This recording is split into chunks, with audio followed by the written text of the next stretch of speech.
One big joke. It's a fucked up world.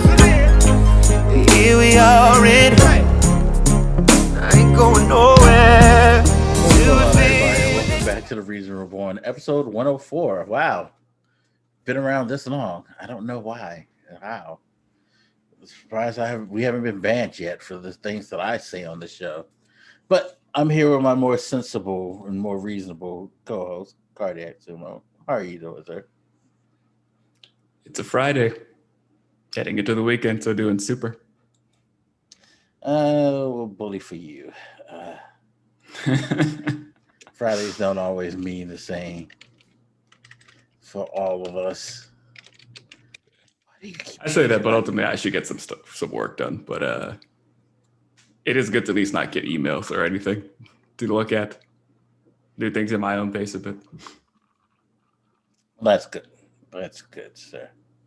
All right.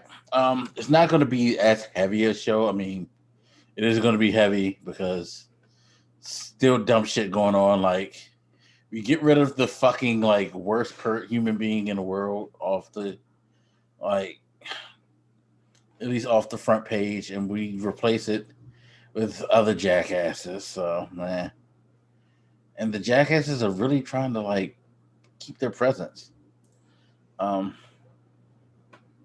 I don't know why. They just need to all go away. Anyway, so first, let's start off on a good foot. I've been watching WandaVision, and goddamn, I am invested in that show, because I just want to see what other fuckery is going to happen. It's going to be interesting to see what happens. Don't want to talk spoilers because I don't want to spoil it for anybody. Because I'm not a jackass like 90% of the internet. But I know you've been enjoying it too. Me and you were talking about it earlier today. We still got 4 more episodes to go, right? I guess I didn't even look to see how long it was going to be. I think honestly, it's 9 episodes. And I don't know, what the hell is going to happen, especially after episode 5. Because that shit, man. Honestly, this always surprised people before because they knew I read the comics and I was watching all the Marvel movies and stuff. But I always made it a point to not watch the shows Marvel was doing. Not because I thought they were bad. I was just like, when you have all the movies and you're reading the comics each week, it's kind of enough. So this is the first one of these shows that I actually really sat down and watched, and it's really creative. So I definitely give it that. It feels very different to a lot of shows. Really well done. I think this is kind of being the first, this was going to be everybody's test subject on whether or not this whole, because I remember when Marvel announced that they were going to start doing shows, I was kind of hyped because I like the possibility of getting these filler shows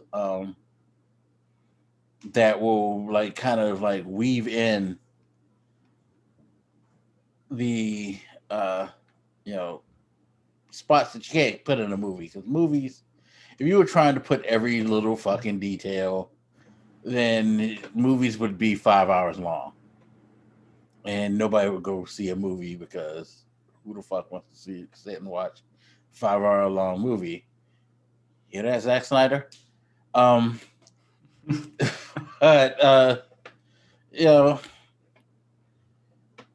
it does its job, and it does what they said they were going to do, and I'm now very, very excited for the next show, which I believe the next one is Falcon and the Winter Soldier. It's coming next in the rotation. I forget, it was March something. I forget the date that they gave. And then after that, I think the thing I'm most excited for is Loki. Because that just seems like it's going to be a batshit insane quantum leap. Which I don't know if you've ever watched the show Quantum Leap. But anybody who's watched the show Quantum Leap, you know what I'm talking about. And Quantum Leap was already in its own way batshit insane. So now you're gonna have a comic book version of Quality Elite, which is going to even go further off the chain, I think. Um, with certain elements of Quality Elite, not like Loki's not jumping into people's bodies, but he's still jumping through time. Oh yeah, it's very interesting. It is the thing that essentially got me to get Disney Plus, I guess. So Same. aside from watching Mulan a couple months back, but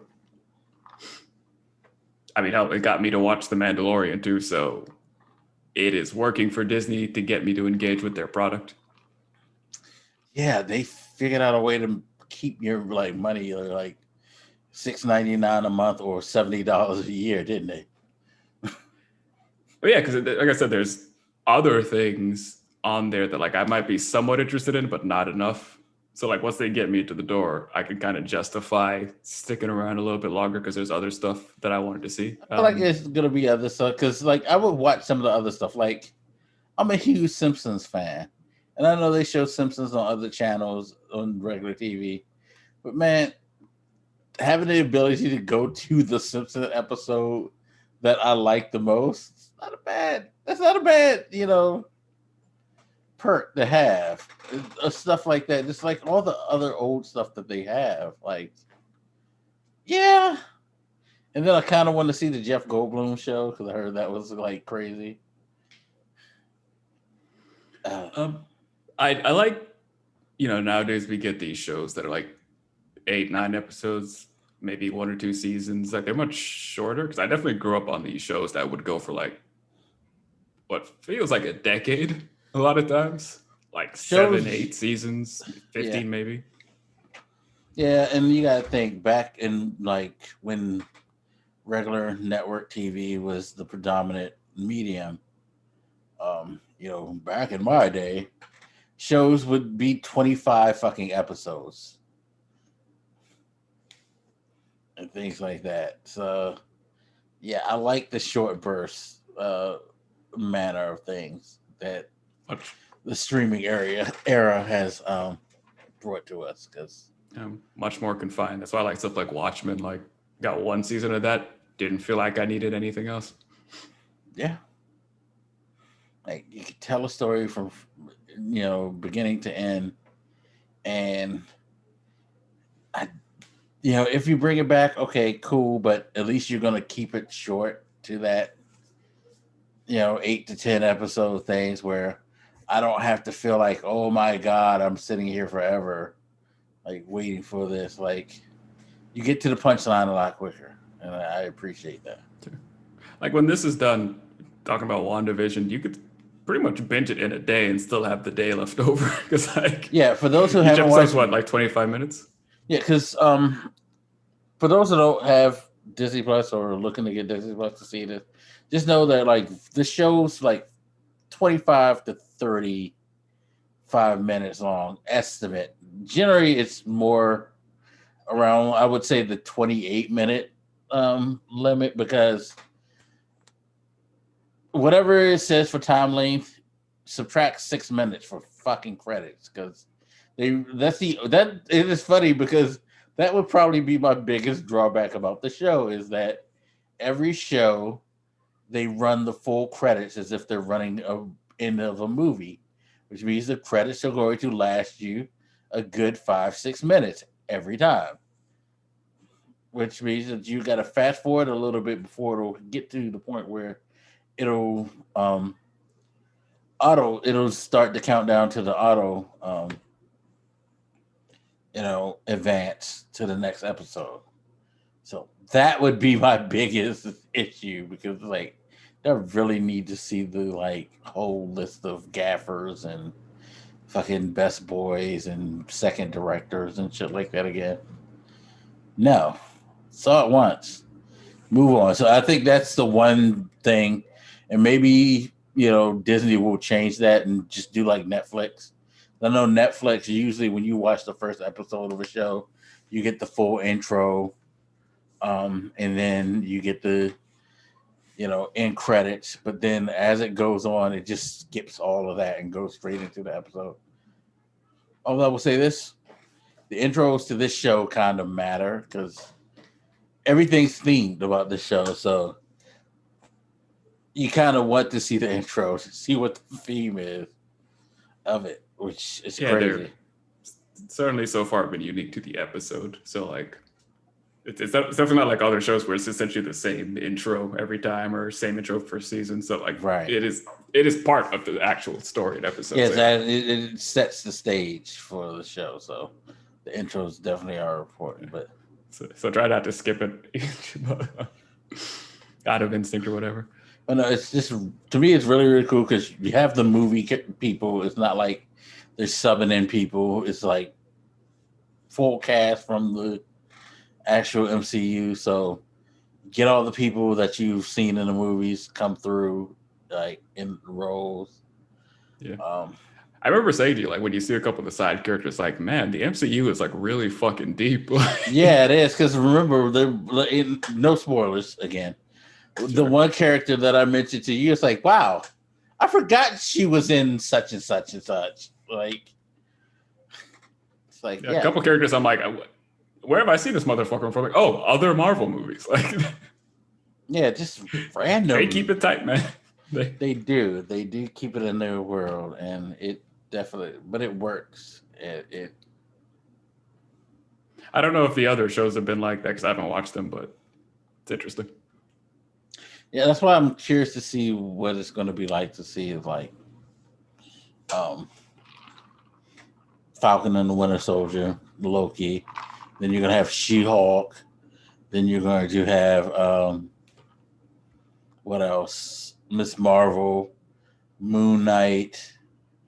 I'm curious to see what if it's going to be like, because what if is the animated series that's supposed to kind of mimic the comic series that's out there, but they're still going to have the actual MCU people, so you're going to get Chris Evans, and I don't know if they're going to do anything with Iron Man, but if they do, you'll get Robert Downey Jr. You actually are going to get Chadwick Boseman, by the way. You heard that, right? Yeah. Because he actually recorded his before his unfortunate death. So you get to see him, in animated form, have one last hurrah as the Black Panther, which I think is pretty damn dope. I'm very interested to see what that is going to be like, and say anything else. Like, gotta give credit to the mouse. Like, even if it's not a good story, such as like, say, episode 9. Like, even if you don't think it's a great, they keep their production value, and they kind of stick to their guns, which is appreciative.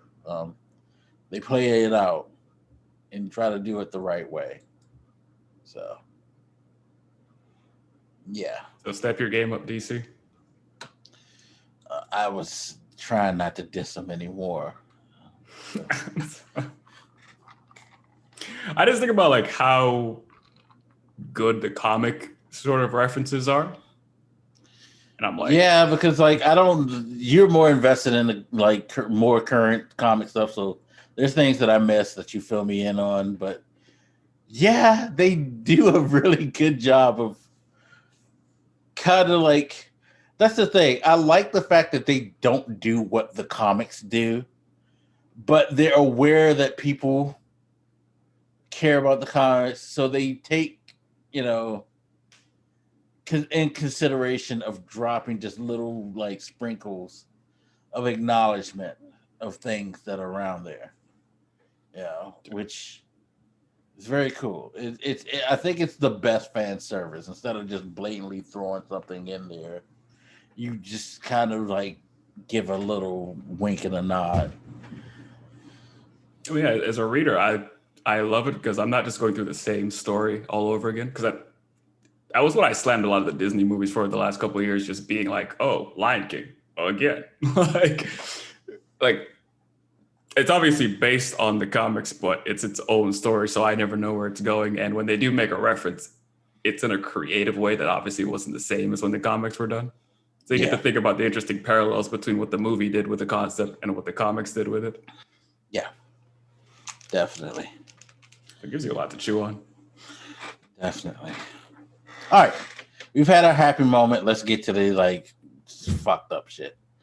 So this has been an interesting week, of course, in politics. In particular,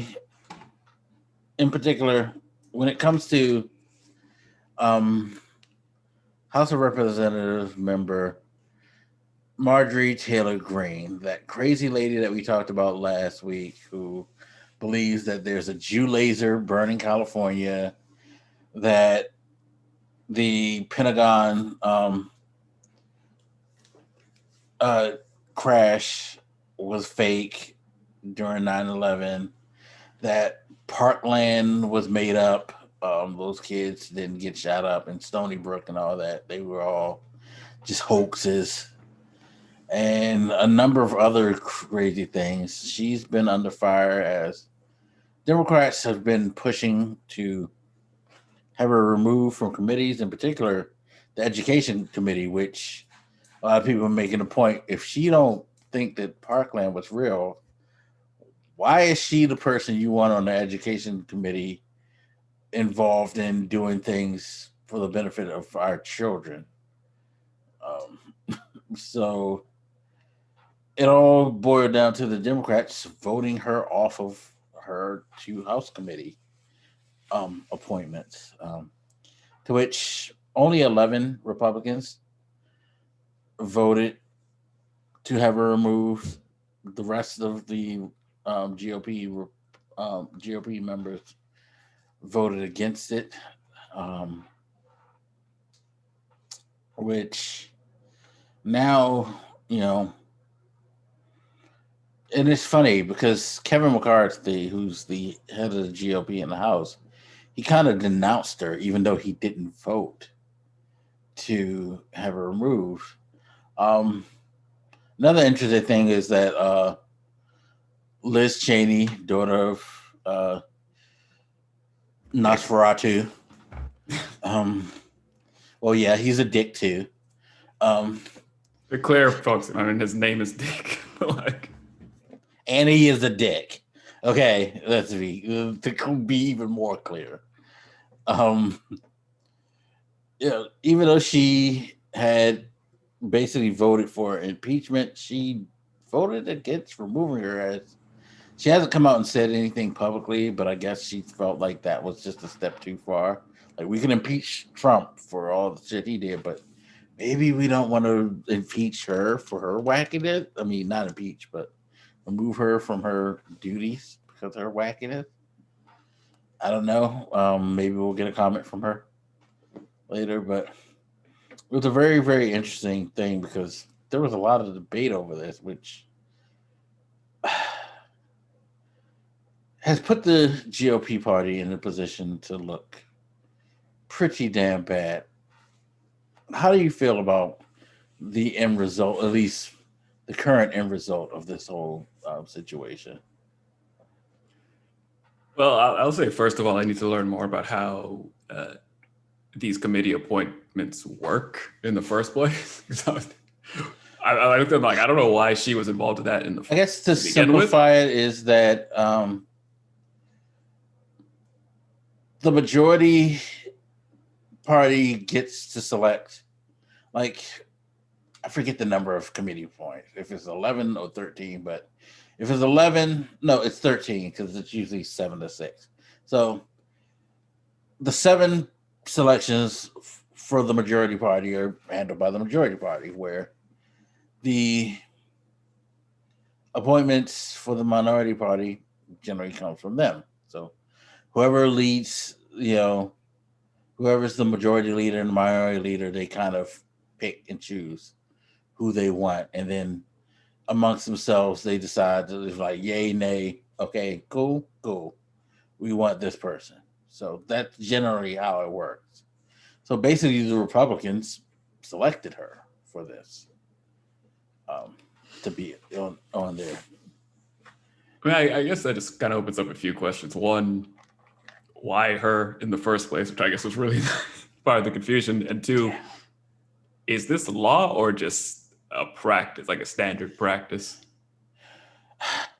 Okay, so it's kind of like a lot of times and I've noticed this because if you actually pay attention to this, you know it's kind of not necessarily like a law, but it's kind of like a practice that's a rule of thumb type of deal. When you get certain freshmen, in particular, freshmen who have high visibility, they generally go out of their way to put them on committees. Like, remember, AOC came in riding high, and Ayanna Presley came in riding high. Rashida Tlaib came in riding high. Omar came in riding high. Although I don't think Omar. It's sad to say it this way because it makes you see like you're beating up on Omar, but she wasn't as like high. So Ayanna Presley and AOC, I want to say Rashida Tlaib was put on something at one point, but I think it's just Presley and AOC at the point. They were immediately given positions, on different committees. So it's kind of like, part reward, part this is something that you ran strongly on, possibly, or that we feel like you would do best at to get your feet wet as far as like being a part of the deeper process. It's kind of like they like to put a lot of not a lot, but they at least want one or two junior members on there, kind of like a training ground type of thing. You know what I mean? Especially people who they think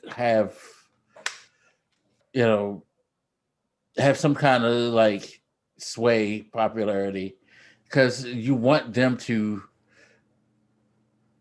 gain their feet as quickly as possible to learn how things work. Yeah.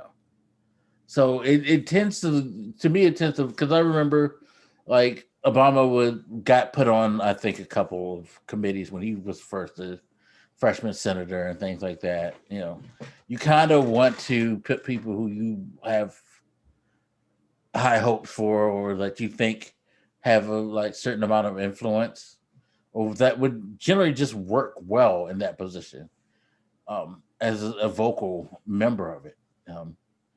Now, I cannot say how that applies to Marjorie Taylor-Greene, as she has never ran on anything, as far as I can remember, that would speak to her being passionate about education, or I forget the other committee. I wish I could remember the other committee she was on, but her whole campaign was based on Trump and conspiracies.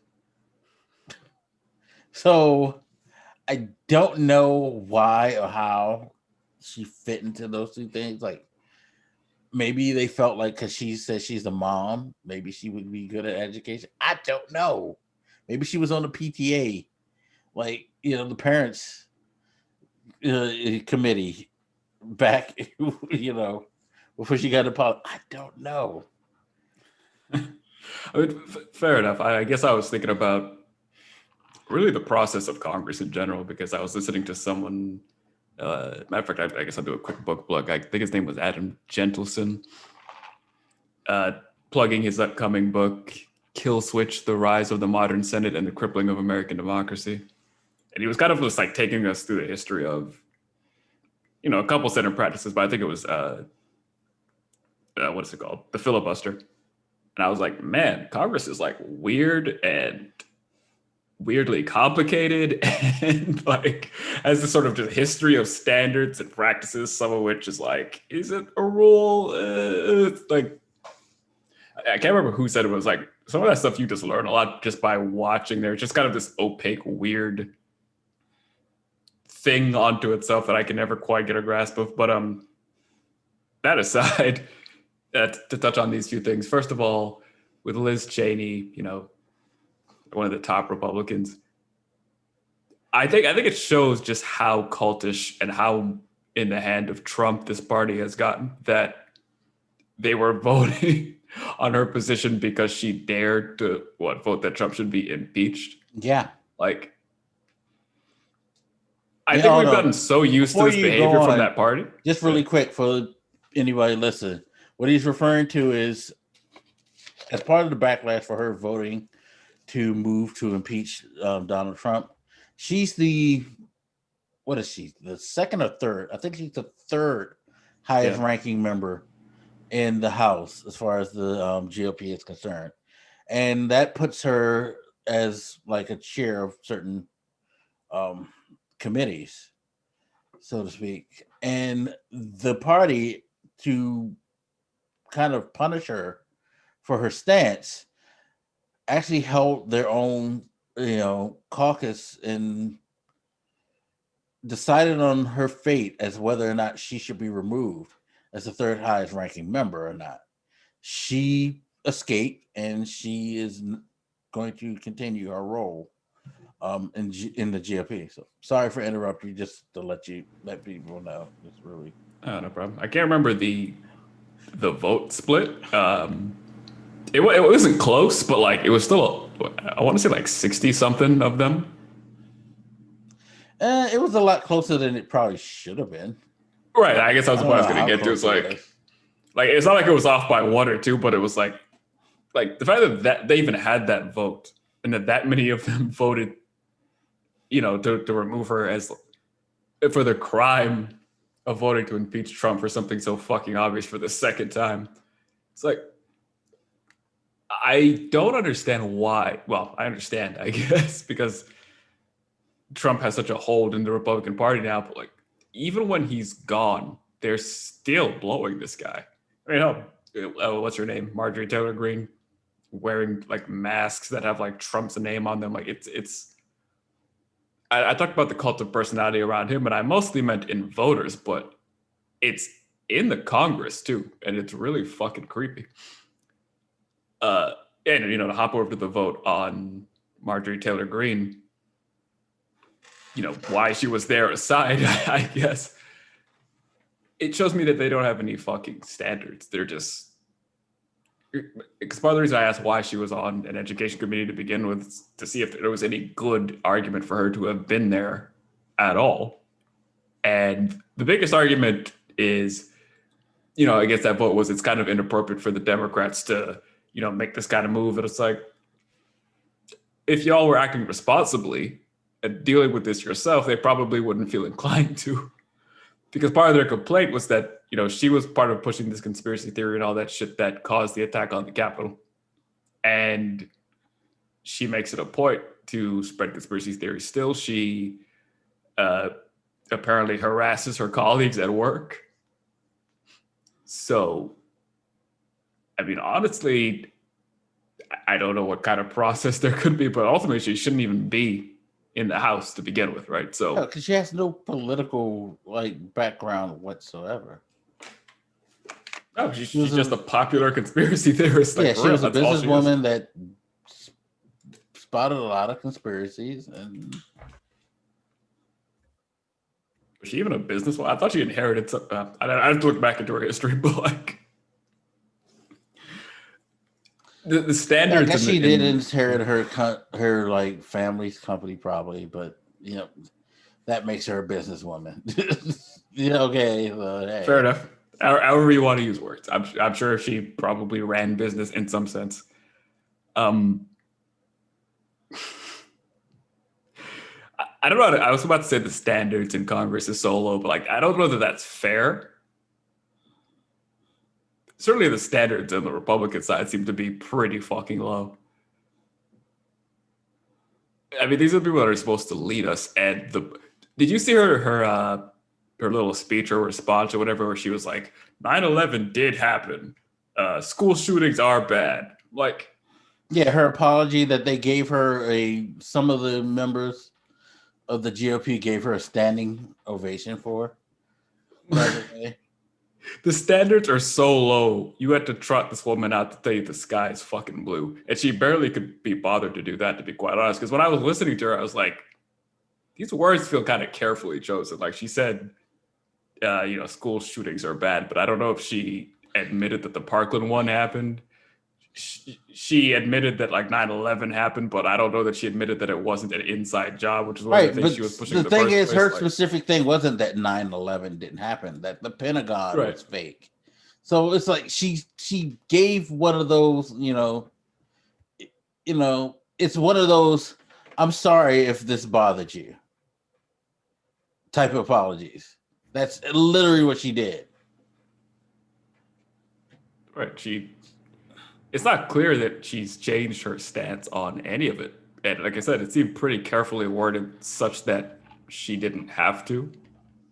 And like that's how low the standard is. You have to trot her out to state obvious things that weren't even backtracking the stupid things she said. Yeah. So it's she's not sorry. She wasn't sorry at all. She only did it because she wanted y'all to leave her alone, because y'all think she was forced to do it, because she had meetings with McCarthy, and I'm sure he begged her to apologize, and she was like, okay, I'll give you your apology. That was her apology. She don't give a fuck.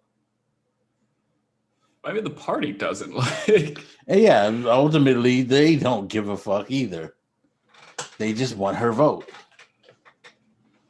And they'll always make it about, Democratic overreach. Oh, this isn't your place, blah, blah, blah. Like, how is it's this a party that has no the values. Right. Like, crews out there like, Biden's talking about unity and they're doing all this shit and using executive orders and whatever that resolution shit is called. It's like skipping my brain now. Like, y'all don't want to actually do anything. And then you're shocked and amazed when they kind of start moving on without you and start doing shit themselves. Like, you're just like, it's like when you're in school and you have like a group project and you have like that one kid in the group that just doesn't want to do any fucking work. And then you just kind of go on with the other kids who actually want to try and do the project. Except at least that kid has the decency to not bitch that you're doing the work. He's usually grateful for the grade, but like, yeah, it's pretty damn sad that this is the thing. You still got Matt Gaetz out there complaining, and you still got like a lot of them kind of still pushing the agenda of conspiracy. It's like none of you really feel like there's anything wrong with this. And for those who do feel that there's something wrong, like, say Liz Cheney, you still aren't willing to commit yourself to speaking out against this stuff because you're so fucking scared that this is going to cost you your job. On which, in part, I can understand if this was like a real world situation where if I don't, shut up, I won't be able to feed my kids. Like that's the thing that bothers me a lot about these people. It's like none of them are in positions where this is life or death for them. They will always have other career opportunities. Like if we were to kick out Marjorie Taylor-Greene today, like if somehow she got to the point where they were like, you know what, we're just impeaching you and we're sending you home. She still goes home to her businesses. She still goes home to her inherited money. She still goes home to her rich husband. She still goes home to being able to, incite the masses of people like her, like the crazy, wild, conspiratorial people, and find a way to make money off of that. Like, she's going to be fine. Her life's not going to change. And neither is none of the lives of these senators and representatives if they chose to stand up and speak out against what's going on. So, what is there holding you back? It's your job to do this. Do what's best for the people. She's a fucking problem. Why can't you speak out against her? I mean, I think, that points to two issues. One, the incentives of like being in politics and having these, 2-year cycles of election is they're always thinking about not just the job of helping the country and helping the people in general, but looking good to their, to their political supporters. So they're always playing this game of, I can't say this or that because, election cycle's coming up. I'm going to get fucking voted out, blah, blah, blah. Some of that structure is, people tend to talk about it as if it's just inherently this amazing thing because, yeah, you're making the leaders, what's the word here? Responsible to satisfy the will of the people, I guess. If you don't do a good job and do what they want, they get to kick you out in a few years. Some positions, I guess. But it's a double-edged sword because you're also making it so that they're completely, especially within that group, just completely consumed with political theater, like how the optics of a situation more than the substance of it. And I think you see that a lot with those groups of people like Cruz, who will continue to blow Trump because it's just politically advantageous for him to keep his position. His goal in life or professionally is not to help people. There's nothing I've ever seen him say or do that makes me think that that's true. And I would say that for a lot of these guys. Their goal is to maintain their career, maybe advance it in some way, but that's maybe, maintain the strength of their party if they're more party-minded, but that's really about it. And the second issue is they're really stupid strategically in some ways. Like, they're great with like gerrymandering and, all these sort of subversive tactics. But I remember saying this back when Trump was running, that you can't cede so much of your fucking base to this guy because you're not going to be able to get them back that easily. And they just don't give a shit. Like the fact that they're in a position where talking bad about somebody like Marjorie Taylor-Greene or talking bad about Trump or talking bad about QAnon, Blue Boys, blah, blah, blah, blah, blah. If you're in a position where you can't talk bad about them without serious risk to your political career, then you're too fucking vulnerable. Like that's already a red flag. That's like if you have a castle you're trying to defend and there's like a huge fucking hole like right in front and you're just like, oh, fuck, whatever. Yeah. You're already in a terrible position every fucking day and you do nothing to fix it. Yeah, and that's the weirdest thing because we've seen, especially since the January 6th incident, where we've seen a lot of people start to lash out, especially anybody who pretty much condoned the actions and who didn't come out and overtly support them or Trump. Like we've seen like a lot of them turn on people. Anybody who said anything like, yeah, this wasn't right, you shouldn't have done this, like, well, now you're betraying your president. So you're betraying us. We don't care about you. And it's like they put themselves in this position because you chose to ride the wave of a man who got to where he was on just a totally like ridiculous like premise. Like he basically whipped up everybody who was very, very. He didn't whip your base the way that you generally want your base to be whipped. He just tapped into the conspiratorial, like radically racist and bigotous and homophobic crowd. He touched on every fucking negative that you should not want them to touch on, and you were cool with it. It's like, well, he wants to build the wall. Who are we to stop him? To like keep people like they dance so much around that shit. and let it go, let it slide. Really think about that wall. Like, it's not like this was an idea any of them had before Trump. It was just some dumb thing Trump would say at a rally. Nobody cared about that shit. It's not like it was a Republican value to build a wall. Ted Cruz, senator from Texas. Have you ever in your life heard him say shit about fucking putting a border wall? Since he's the senator from the state where the majority of the border is, was that ever on his agenda? As far as you know, no. They talk a lot about border security, I guess, in general, but like nobody was. I mean, we made fun of it when it first came up. Like, yeah, you're gonna build a giant fucking wall, and then these idiots actually got on board with that stupid idea because it became so popular in his rallies. That alone is a huge illustration of this problem.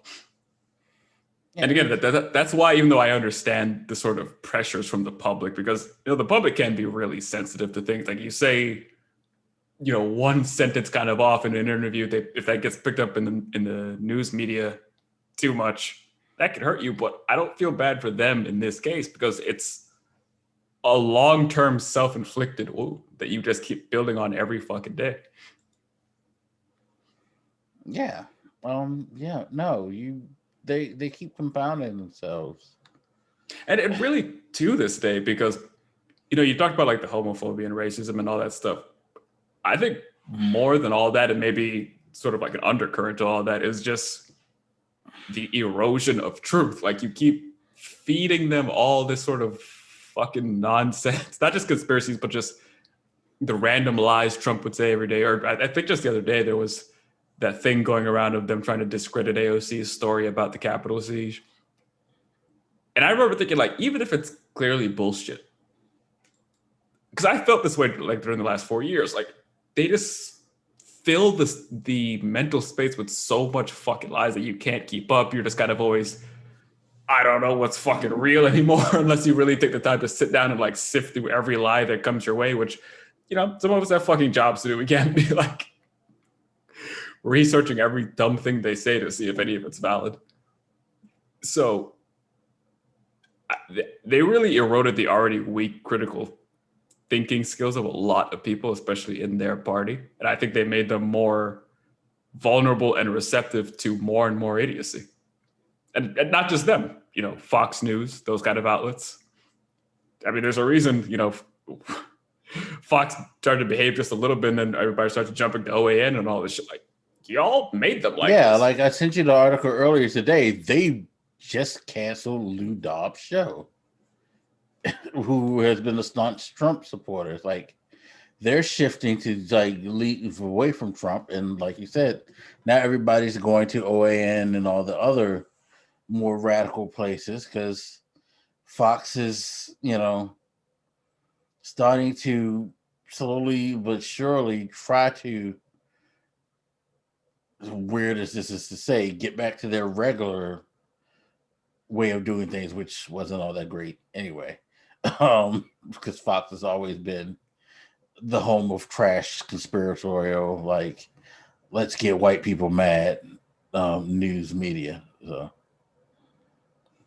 but yeah, no, it's like in every like form and fashion, they've let the cult dominate, and now the cult is dictating on who. It's funny because you hear them scream about cancel culture so much, but you see a whole lot of canceling going on in their midst, don't you? Like actual cancel culture, like where removing Marjorie Taylor-Greene from those committees is being called cancel because they're like, oh, First Amendment, I can't, like, I don't have the right to, she's screaming First Amendment and like, free speech and all of this. Ain't nobody stop her from saying shit. People just saying like, we don't appreciate the shit you say, and we don't want that type of shit representing the government. I don't know if it was her, but I was like watching somebody say that, and I'm like, bitch, I'm watching you say it on the news, on CNN. Like, what are you talking about? Like, I'm not even looking for you saying it, and here you are. which is a cancel culture. But Proud Boy's coming out and saying like Trump was a disappointment and he's not the guy that we thought he was. That's actually canceling somebody. That's like pretty much ridding yourself of like this person and cutting him off because of whatever reason. Nobody's cutting her off. Like, she still has a job, y'all. Unfortunately, she still has a job. They just don't want her being one of the decision, like at the forefront of decision making, because they don't think that she's qualified and or that she's of sound enough mind to do so. I've heard this fair argument. This apparently Democratic strategy of making Marjorie Taylor-Greene be the face of the Republican Party to make them look bad, and like there seems to be a little resistance from them on that point, but like she kind of is the face of this party. And that's the problem, because it's like, okay, so say we don't say Marjorie Taylor-Greene, we could throw Matt Gaetz up there. We could throw Josh Hawley up there. Like, right. We could throw Ted Cruz up there. There's a lot of people who have these fucking batshit insane views that there's no sense for the Democratic Party to target a specific person. The insanity is everywhere. Yeah, it's been getting progressively worse year after year. Like, again, you whipped up your base, and now the maniacs are coming up into office to be your fucking colleagues. Like, so I don't know why they resist this sort of labeling. Like, that is a fair amount of your party, and you see it again when you look at votes like to against Biden's presidency. It's like, look how pretty much all of you fucking voted for that, right? Like, right. So yeah, and it's sad because it's like, again, you have this crazy element that refuses to see whether they truly believe or they're just being, they're just doing so out of sheer stubbornness and spite, that refuse to believe like there's a problem with certain things. Or there's a problem with, what's going on in the party, and that there is something that needs to fundamentally change because, I don't know. That's the point I don't understand. The refusal to change. Like, have some fucking policies, attract some people, get some votes. Like, they just keep sinking deeper and deeper into madness, trying to, again, their instinct is, if things don't go well for us politically, fuck the voters. Well, maybe we'll gerrymander some more. Maybe we'll stir up our craziest elements some more because at least they're passionate enough to vote, unlike other large segments of the country. Like, no matter, they're like the kid that like touches the stove and sees that it's hot, but then they just keep touching it. Like, they never really learn or change their behavior. And it's shocking. And I brought all that up about her, to really talk about a point here. It's that I feel like a lot of people don't want to acknowledge the fact that voters voted for this woman. Like, she didn't just come out of nowhere. Because I've heard talk about like, oh, she shouldn't be there, blah, blah, blah. I'm like, well, fuck it. If you shoot her to Mars or something, like, they're just going to vote some other fucking maniac right in her place. Yeah. Like, the mental stability in this country is really shaky. That's why we keep getting people like them being put up through that party's ranks. Like, you need to kind of deal with the root. I don't know how, but you need to deal with the root of that problem, which is their voter base. And part of it is stop indulging their fucking madness. Like, let the temperature cool down on them. Stop telling them that they're right when they say the moon is made of cheese. Yeah. I don't know. I don't know what's going to happen. Because I've seen many people say, that this is the death of them and whatnot. Of who? The Republican Party and things like that. The Republican Party, as we know it, has died, blah, blah, blah. Like, yeah. I don't know what to make of that. I don't know. Because- I don't either. Because part of me is like, well, the Republican Party's kind of like been going this way for a long time. So maybe it's not that it's died. It's just that this is the form that it's going to be from here on out, and there may be no way to fix it or something like that, you know. Or if it is the quote unquote death of it, it's just like, well, if you're saying this is the death of the Republican Party, are you saying this doesn't bode well for future elections for them and that they're gonna have to reconstruct under another party? Like I don't know. I think the statement lacks a certain context there, right? Because if by death you mean, because it's being overtaken by this sort of radical madness, then whatever. But if you go back to what the Republican Party was like about 10 years ago, going into the Obama years, and even a bit before that, where they were just moving away from whatever values they claimed to hold into just being obstructionists and saying fucking no to everything. Like, yeah, that flavor of Republicanism is a bit different than, there's child molesters in Pizzagate or whatever, whatever the fucking thing was. I can't remember it anymore. Yeah, they're slightly different flavors, but neither of them was great. Yeah. One is just sort of crazy, and the other was just sort of subversive, and I know people don't like to use the word evil, but kind of. At least selfish, if not evil, at least. There's a lot of other bad, apt words to still use. So, yeah, I think that's why I don't put much stock in the idea that it's dying. It's like, that to me kind of ignores the problems that they already have, even the ones that weren't this kind of problem in particular. And as far as their, political power, how much of it they'll be able to maintain, then we have redistricting is this year, isn't it? Maybe. Depends on how that vote goes, of course.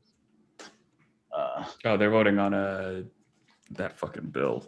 Because they may not want to, they may try to change gerrymandering in certain ways. Right. I mean, we are supposed to get the results of the census, and that's supposed to help reestablish like the population base and can kind of help with the redistricting, but who knows what's going to go on with that at this point.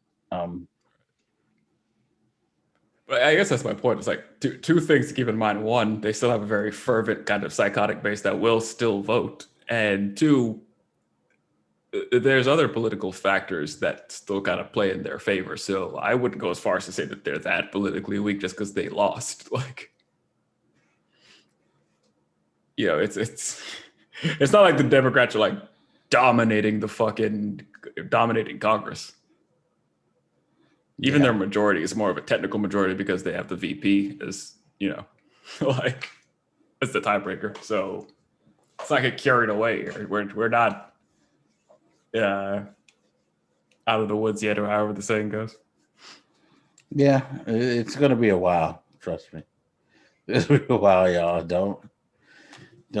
Don't think that they're like going to keel over tomorrow. If you're thinking that, like, if anything, people like Josh Hawley and Marjorie Taylor-Greene and Matt Gaetz, are clear evidence that they still got a little bit of like, breath in them to continue to spew the bullshit that they do.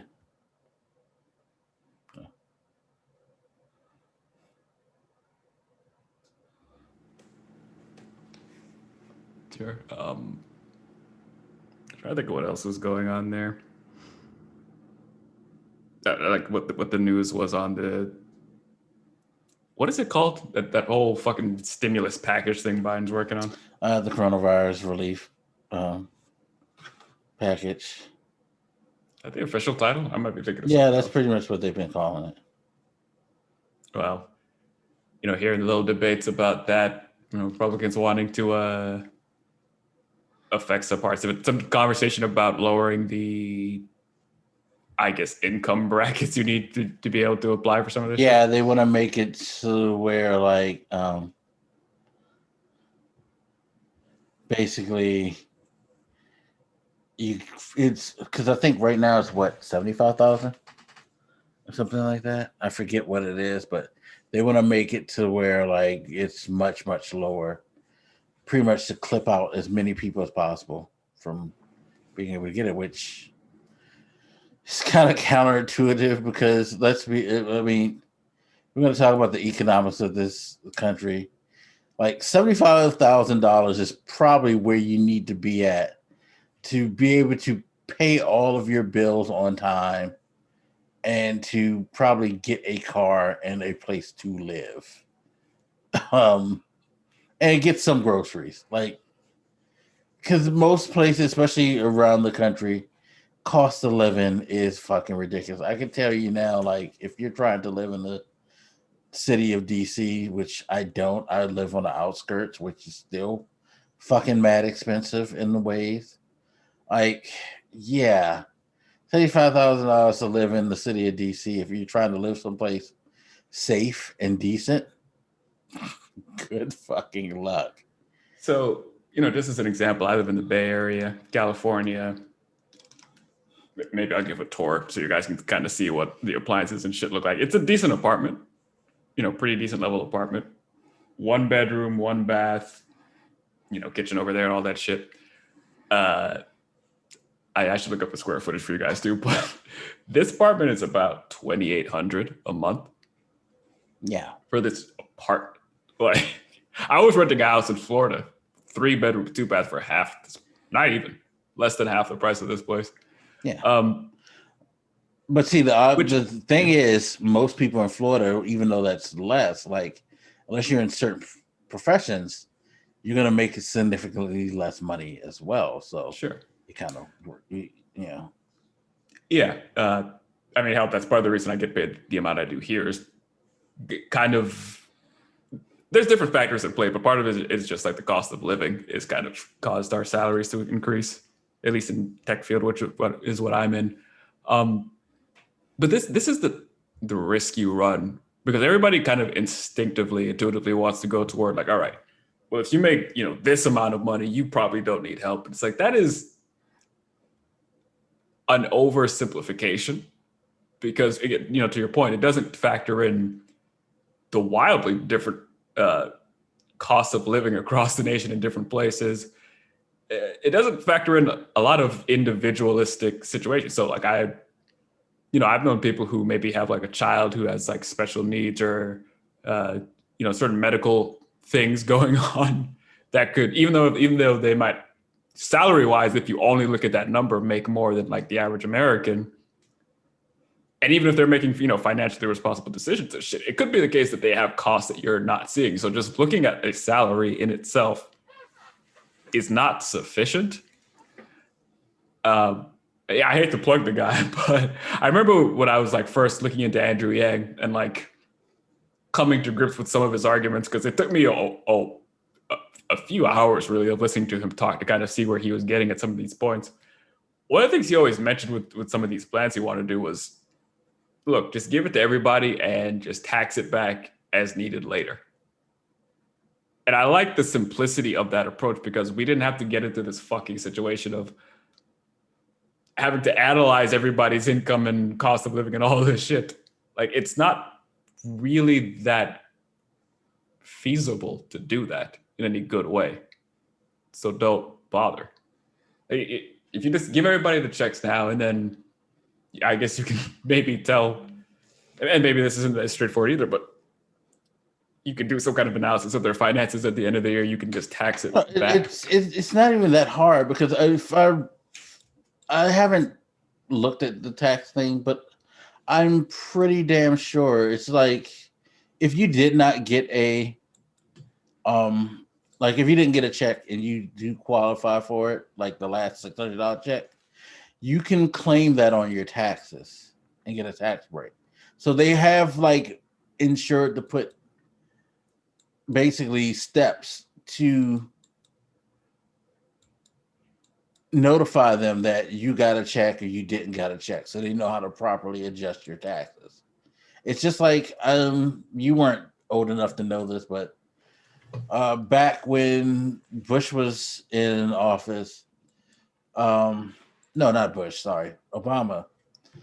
I think Bush did it too, though. But I remember early days of Obama. He gave everybody like a credit, like a $400 credit or something, and you had to let them know on your taxes that you received the $400 credit. So that was the way that they did the get back thing. It's like, okay, acknowledge that this isn't just going to figure into your tax bracket. That's it. That's all they have. It's not like it's a hard thing to do. Just when taxes come along, like, hey, did you do this and this? Okay, well, you're not going to get as much back, or you might owe a little bit more than you would have once you file your taxes. Think about that. Maybe some of this comes with just being an engineer, but there are times, when you're designing a system where you can get really bogged down into trying to figure out like every specific little case and blah, blah, blah. It's like, sometimes it's just not worth it to get into that level of detail. Sometimes just a more simple, generic approach is fine and elegant and wonderful. I think, again, it's a two-pronged problem here, because you have people like them who want to say like, no, you make too much money to get it. So what is the alternative? To like do a deep analysis of every American's fucking finances? Like, do you have the infrastructure to really do that quickly and efficiently? And if you don't, do you have the time to really build it? Like, we're gonna have these fucking conversations about like, what cost of living, financial expenses. How can you tell if somebody, if you look at like the net income, I guess, their salary versus how much money they have to spend every month, how are you going to tell the difference between somebody who is low on cash for legitimate reasons, like, again, having family members with difficult medical need, versus people who are just financially irresponsible? Like, this is not a fucking game worth playing at all. Yeah. It's, I spent a lot of the first part of this podcast shitting on Republicans, but I've seen Democrats have this same sort of issue, because they don't like the idea of Joe Manchin. Yes, he's a big one. But even just like when it came up with Yang back in the day, like, I say back in the day, it wasn't that long ago. I'm just saying, like, I would see people like, why should these rich assholes who make billions of dollars get the fucking thing too? You're fucking this freedom dividend or whatever you call it. It's the same thing now. Like, why should these rich people get the money too? Like, who gives a shit, really? It's $1,400. And if you actually tax them appropriately, theoretically, they should be paying way more than that back anyway. So who really fucking cares? Like, if I gave you like $20 and then at the end of the year, I told you to pay me back $50, like, what did you really gain? You guys spend too much time bogged down in things that are just not as important as you seem to intuitively think they are. They're not worth trying to figure out, especially in an emergency where people need help. Months ago, I was gonna say now, but let's be honest. Like, yeah, this should have been like taken care of last March. We're literally coming to officially a year since places started to quarantine, and pretty much everything moved towards a national kind of quarantine in a way. And I say in a way because I'm trying to think. I don't think we actually ever had an official national like order to do like certain things. Like, it's all been basically the states, like deciding on when and how to do shit. It's just fucking sad. We're almost a year into this shit since the craziness started, and yeah, we've never had a complete official government response. Well, we kind of had since Biden's been in, but it's like, how long has this man been president? Like, shit, 2 weeks. Exactly. It's probably been 2.5 weeks. Yeah. Something like that. I don't remember where it is, but I was like in a video chat with coworkers the other day, and they were mentioning, I guess, this city that I guess it must be like split between California and Nevada or something like that. Like it's like this kind of split area.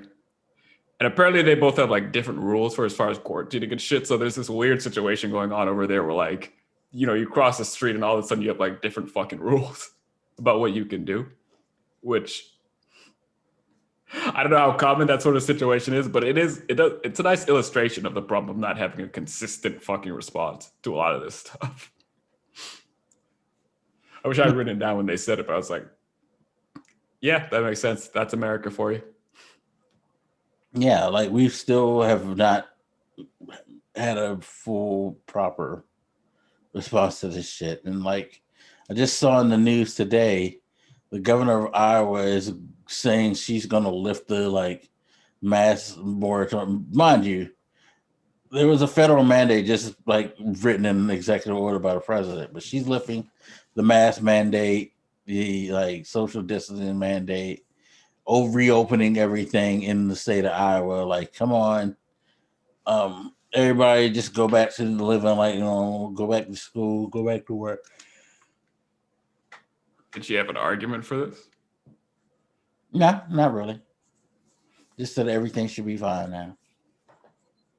So, I guess I'm somewhat just wondering if she's just kind of gambling like, well, fuck it, the vaccines are coming. So I'll get some political points for just saying, do what you want. You're going to be fine anyway. Yeah, I didn't know about that specific case, so I don't know what to make of that, other than it sounds kind of dumb. It's very, very dumb, but it's America, home of the dumb. To your point about Biden's only been president for like a couple of weeks, somehow it feels longer, which maybe is a good thing, but like, it really is kind of hard to change course after you've been going in the wrong direction for so long. So I'll see like these little articles like, we're still kind of failing here, we're still doing this, or blah, blah, blah. And I'm like, what did you motherfuckers expect? He's still filling cabinet seats. He's still hiring staff. Interesting question, because they're talking about the vaccine production and limitations, and asking like, what can we do? Can't we get other companies to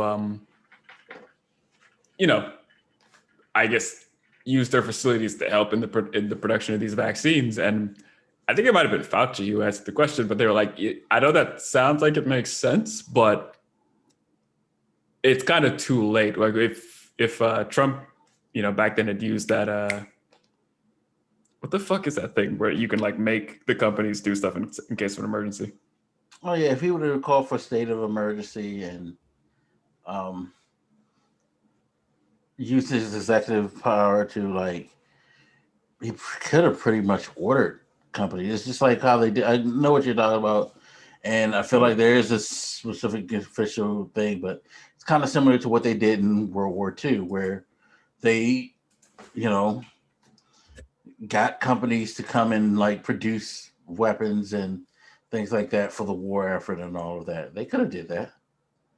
They could have contracted them. I think the Defense Production Act, is that what he would have to use to do it? Yeah, probably was what it is. Either way, I guess I shouldn't be too bogged down about the specific name, but the point is, his response was, in order to mass produce these vaccines takes a lot. You need to like really, I guess, make certain changes in your facility, go through, whatever inspections and all the shit to make sure you're doing it right. Like it's quite the effort, apparently, to update your facility in order to make these specific vaccines. And I guess their argument was, if it wasn't Fauci, it was someone else, but like their argument was, it's kind of too late because by the time we could get those facilities up and running to start production, we would have already produced enough vaccines for everybody anyway. And I thought that was an interesting question and answer, but it goes to kind of show you like we're kind of behind the 8 ball to the point where even things you think would make sense, it's kind of already too late to fucking do practically.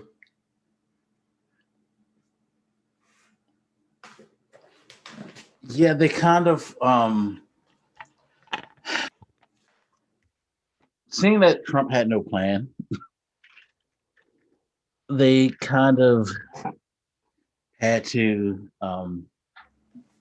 start organizing things and making like you're asking an administration that is still trying to fill its positions and to get an assessment of everything that's going on. Like, remember, he couldn't necessarily start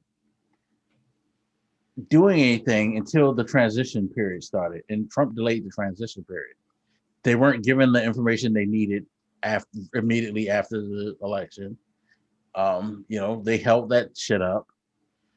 So when was that? It's like maybe mid December, late December, where people started to, the shift started and more people in the GOP started to say, like, no, we need to do this the right way. And people in this administration finally said, no, let's go ahead and offer him the traditional transition period, things and all of that. It's like,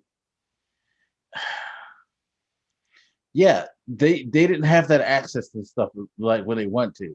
And even if they did have it when he won the election, like if everything would have went perfect, he got declared the victor, Trump conceded, transition started like right after all of that, all the votes were like tallied and the results were in.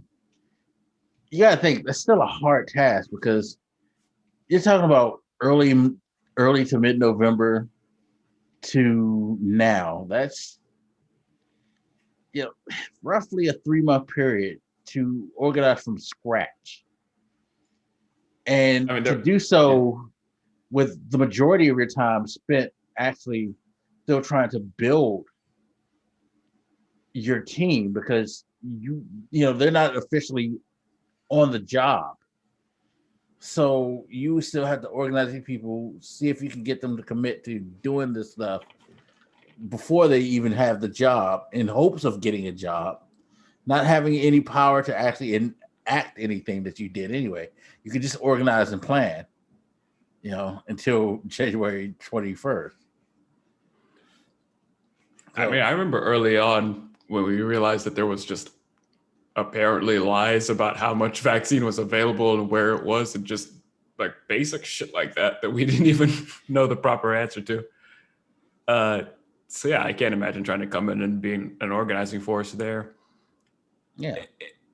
And none of this is to say don't keep them accountable, don't push them to do better, and all this stuff. But like, I saw some report, I guess, that was talking about the equity of vaccine distribution, and I'm like, started distributing the vaccines like pretty recently. I know Biden and them talked a lot about trying to reach neighborhoods and whatnot where maybe you don't have many local pharmacies or much of many facilities to do this sort of thing, but like I can't imagine that would be a situation fixed in like a week.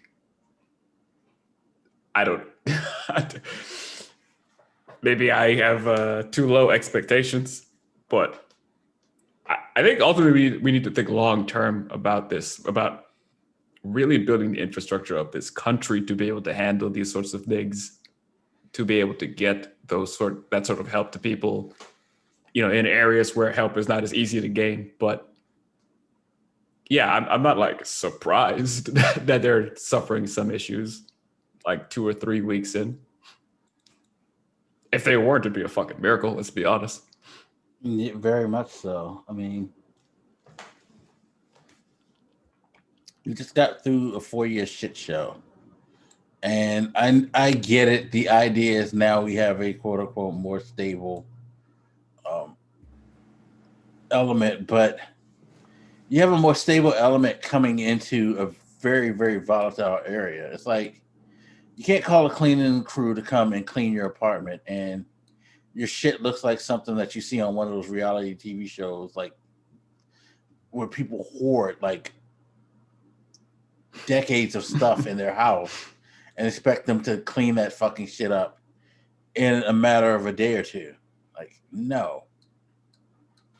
Yeah, like even before the 4 years, like some of the stuff they're pointing out, like, yeah, the equity in vaccine distribution. Again, the fact that there is unequal access to, good facilities, healthcare and stuff across the country is not new. And you can't just fix it all of a sudden. It's not like if you want to throw a solution out there to actually just like build good hospitals in every fucking city and every municipality, whatever. Even if you wanted to do that and you had the money and the proof and all that stuff, you're not going to do that in a fucking week. That's just not something you can fix that fast. No, like that is just an existing problem. Especially not the way that things work in this country. Like, nah. Like, you have to go through hoops to go through all these committees and appropriate certain things, and nah, it's just not. Yeah. And we're still trying to pass the bill that would actually fund some of this shit in the first place. So right, that's not even through. So like, what are you talking about? Right, they're still trying to hash that shit out. Like, just think about all the stuff that's coming. I mean, yeah. As of this recording, Monday is the day that they're supposed to. Monday or Tuesday, I forget which. I think it's Tuesday. Tuesday's the 9th, right? Yeah. That's the first day of the impeachment trial. Like, there's a lot of shit on the plate on top of that. Again, we just saw Buttigieg get, nominated. They're still, holding up the attorney general confirmed spot. Yeah, confirmed, sorry. They're still holding up the attorney general slot. It's like all these people got to get their shits rolling.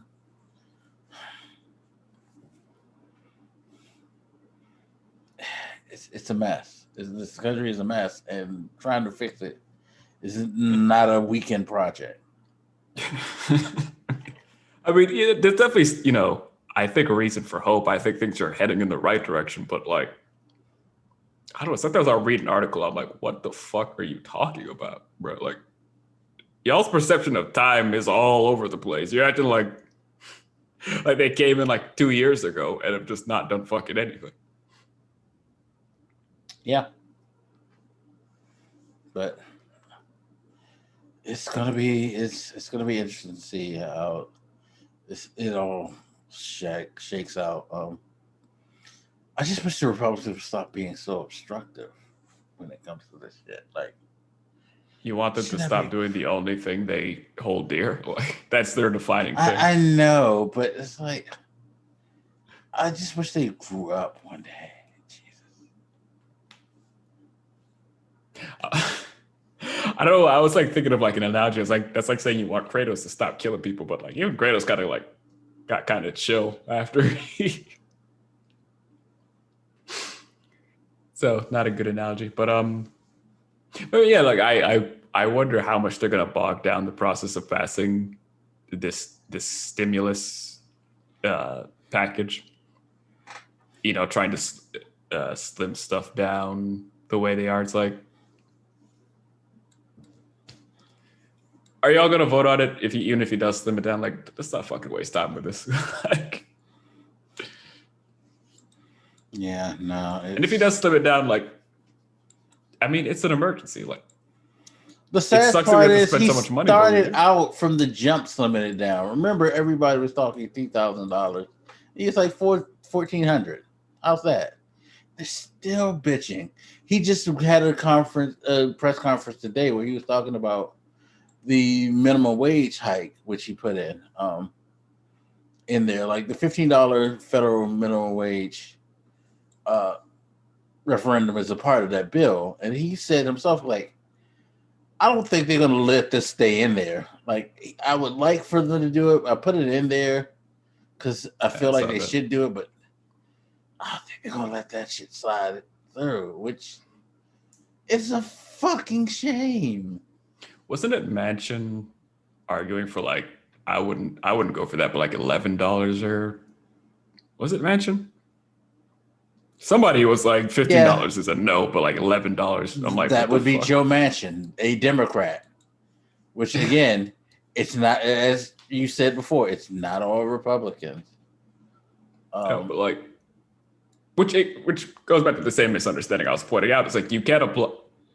Oh, where's he? Virginia, I think. Like, I don't know what the cost of living there is either, but like, again, different cost of living across the country. So yeah, like you know what, $15 a month would probably $15 an hour would do for fucking West Virginia. no idea. I honestly don't know what Like, the fucking economic that situation place- like is there. I mean, all the jokes about the coal mining shit is kind of like more real than it should be, because it is a state that was, its economy was kind of revolved around that particular industry. It's like some states that you see, like, you know, think Detroit and Michigan with car manufacturing and stuff like that. It's like a lot of times these places get sucked into the cycle of this is what we do, economically speaking, and when those things start to kind of go away, like people aren't using coal like they do. Like we're moving away from fucking fossil fuels. It's just the inevitable evolution of life, but they don't have anything to replace it. So these people need to be retrained, and you know, there needs to be another shift in their economic system.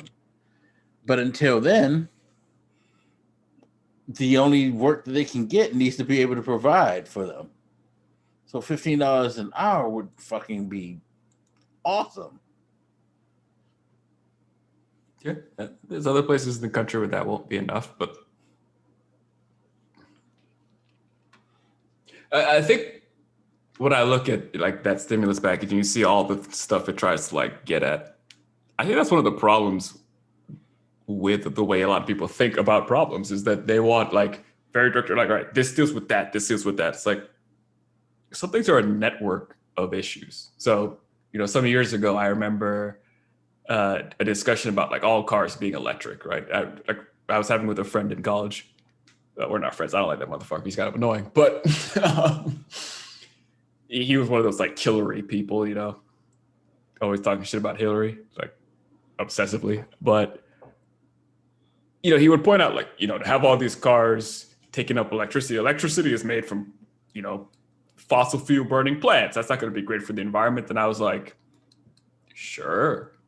We should also not have so many fossil fuel burning plants to get more electricity from other sources of clean energy. Like, I agree with you that having so many cars that need to run on electricity is going to increase the demand on those fossil fuel burning plants, but that's not a reason to not limit, you know, gas burning vehicles. That's a reason to adjust the rest of the energy network to work around this problem.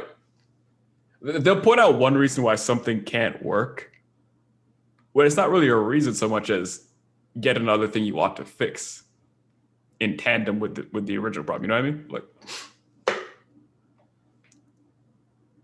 and I think that's why I like this like multi-pronged approach, because yeah, you need to address many things at once.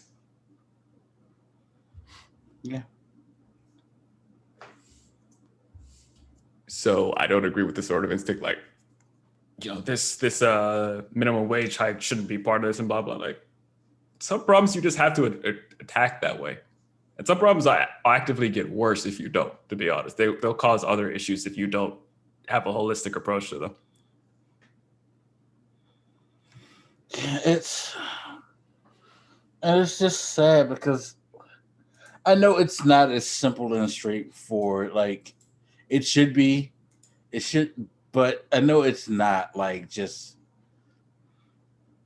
as simple as we would like it to be, because there are steps and measures to go through. But it really should be a lot more simpler than it is now for them to recognize a problem, come to an agreement on what's best to handle the problem, as far as what's good for the people, not what's good for your party's political agenda, but for the people, and execute it. But our government just does not work that fucking way. Fair amount of agreement, right? You have different institutions agreeing that the stimulus needs to be large and expansive. Apparently, it's very politically popular, even among like half the Republican base. Like countrywide, Biden's plan is shockingly popular, apparently. So like the main obstacle really is the Republican Party. Right. Even their base is, I don't know, I can't remember the numbers exactly among their base, but like a significant amount of them too like the idea. Even though a lot of them don't somehow believe that Biden won the election, they're still kind of fine with his plan. Right. Which might make you comment on their mental stability, but point is, it's a popular bit of legislation. I think that's always been an issue in the country too, is sometimes there are things that are fairly popular along, bipartisan lines that still don't get through because Republicans are obstructionists, I guess. But no, but this is a good example of why certain people shouldn't be in leadership. And this includes some Democrats, Joe Manchin, sure. Because his argument is this isn't something that he feels would be good for the American people. Their argument, the Mitch McConnells and all of them who are pushing against this, their argument is like, this isn't good for the American people. The American people are telling you, yo, this is good for us. Yet you're still fucking trying to basically tell us, you don't know what you want. This ain't good for you. You think it is, but it's not. Let us tell you what's good for you. And no one but them are in that fucking, state of mind. Everybody thinks it's good for everybody, but they don't want to acknowledge it because I don't know. I mean, but it is an interesting point about sort of the detachment of leadership, because I'd heard somebody making this point that, in Washington and Congress right now, there's this sort of conversation of, I guess, debate about, is it worth sort of limiting the relief package a bit in order to get some bipartisanship, to get some Republican votes? And they were like, only people in Washington think that fucking matters. Like, regular people in the world don't fucking care if you collaborated or not. They just want the help. Like, I thought it was a fair point, because when you listen to them in Washington and when you listen to the news, sometimes the debate is purely political, and it gets sort of separated from like the real world issues of the American people who, outside of just theoretically speaking, don't really give a shit if Joe Manchin looks good politically, or, they don't really care that much about the political theater in practice. Maybe even less than they claim they do. Like, they might say they care that much, but like, nobody really fucking cares about the sorts of things that they probably think about every day. Yeah. Can I feed my kids or not, motherfucker? Like, I'm sure for a lot of those people who need the help, who really need it, they don't really give a shit if you were able to get Republican support or not. They care if you could do it. Yeah. I don't know. It's wild. All right. Moving on to the sadness of Donald J. Trump. He's had a week, y'all. That poor thing. We should all pity Donald J. Trump, shouldn't we? He is a sad figure. So, after having his entire legal team quit, having to rehire an entire legal team, the impeachment is coming, as we mentioned, this coming week. They asked if he would testify, to which his new legal team, I should say, immediately responded with, no, we do not want him to testify, and he said he wouldn't testify, leaving the possibility that Donald Trump might be subpoenaed, which I hope they do, because that will bring up a whole new can of worms. Because do you think he's going to listen to the subpoena? I don't think he's going to listen to the subpoena. I don't think he's smart enough to know that if you don't show up after being subpoenaed, even though federally speaking, not showing up when being subpoenaed tends to be kind of paying the price for not showing up to a friend's party. They might not be happy with it, but they're not going to stop being your friend. They're not gonna. You ain't gonna get into too much trouble for that. So I don't know, but you have that in place. Then he threw a hissy fit because apparently he feels like the Screen Actors Guild isn't doing enough for him. They aren't protecting him the way that they protect other people, in the way that fake media is being protected, and him, all that stuff. And I don't know what the fuck that letter was, but he resigned from the Screen Actors Guild, which means that he's no longer a part of that union. If he decides to go into acting, he will not have unionized protections to ensure that he gets fair wages and all of that.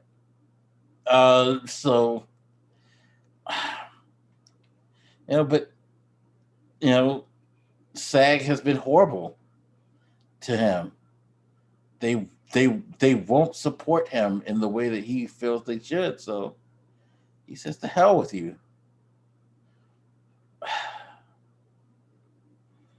And of course, now there's been a story as well that he is missing being able to tweet his outrage so much that he has been encouraging aides that are loyal to him to take a list of the insults that he have and to go out and tweet them for them under their own accounts. How bad do you feel for Donald J. Trump right now?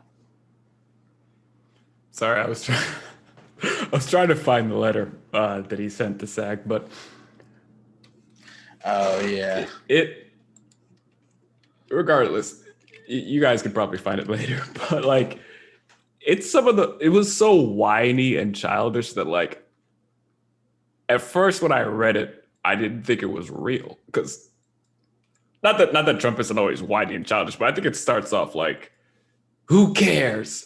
What have you ever done for me? Blah, blah, blah. I was a famous fucking actor in Fresh Prince of Bel-Air and Home Alone and blah, blah, blah. I'm like, what the fuck? Was he in the Fresh Prince of Bel-Air? I guess he was on Fresh Prince of Bel-Air. I'm pretty sure it was listed in his letter, and I'm like, I want to talk about this whole thing in general, but I wanted to focus on this for a second, because I'm like, he's running his mouth like he's like this top tier actor, like Will Smith, Dwayne Johnson, who's is in all these big fucking movies or something. You had background roles for most of what you're talking about here, except for the one he was most proud of, The Apprentice, I believe. Calm the fuck down. I don't know. It's just pathetic. And I think last week I said something about, Cruz in Texas and real men and all this shit, but it applies to Trump too, where he's just such a little bitch all the time. It's pathetic. And I guess that lends to the all right, now that he's banned on Twitter, he can't get his bitching out. So he wants to try to go through other people to bitch and moan. How old are you? Haven't you gotten all your complaining out? Haven't you had enough bitching? Really? He did it when he was president. No president has ever been treated worse than I have. Not even that motherfucker that got shot in the head. Yeah, I can think of several presidents that could tell you about horrible treatment. Several have been shot. One died of pneumonia. One who replaced the president who was shot got impeached. Right. I guess I was thinking about JFK, but yeah, like Lincoln, for example. Oh, you got two that got shot and murdered, Yeah. like in the head. Shouldn't laugh. It's not funny, but like. By the way, I sent you a link to the letter if you want to read it out. Sure, but like he's he's always been like this for like he's always playing the victim. It's like the least manly shit you ever see. He's always just fucking whining and like I don't understand that. And all right, yeah, it's short. Let me see here. Please read it because it's so bright. This just shows how stupid this guy is, and I'm gonna point out some things too. Like just after you're done, go ahead. From the office of Donald J. Trump, I have issues with him having that fuck. I'll let it go for now. I don't know how to pronounce her name. Miss Kateris? Yeah. Whatever her name is. I write you today regarding the so-called disciplinary committee hearing aimed at revoking my union membership. Who cares? While I'm not familiar with your work, I'm very proud of my work on movies such as Home Alone 2, Zoolander and Wall Street, Money Never Sleeps, and television shows including The Fresh Prince of Bel-Air, Saturday Night Live, and of course, one of the most successful shows in television history, The Apprentice, just to name a few. I've also greatly helped the cable news television business, said to be a dying platform with not much time left until I got involved in politics, and created thousands of jobs at networks such as MSDNC. It's supposed to be MSNBC, by the way. It's like, what the fuck? Typo. I didn't notice that the first time. But no, it's not a typo. It's him being funny. You know, Democratic National Committee. Oh. Yeah, it's him being clever. Oh, look who's cute. Exactly. And fake news CNN, among others. Which brings me to your blatant attempt at free media attention to distract from your dismal record as a union.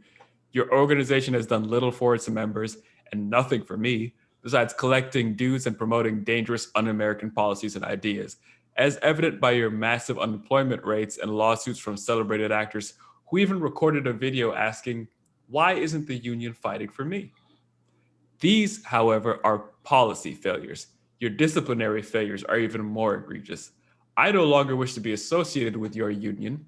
As such, this letter is to inform you of my immediate resignation from SAG-AFTRA.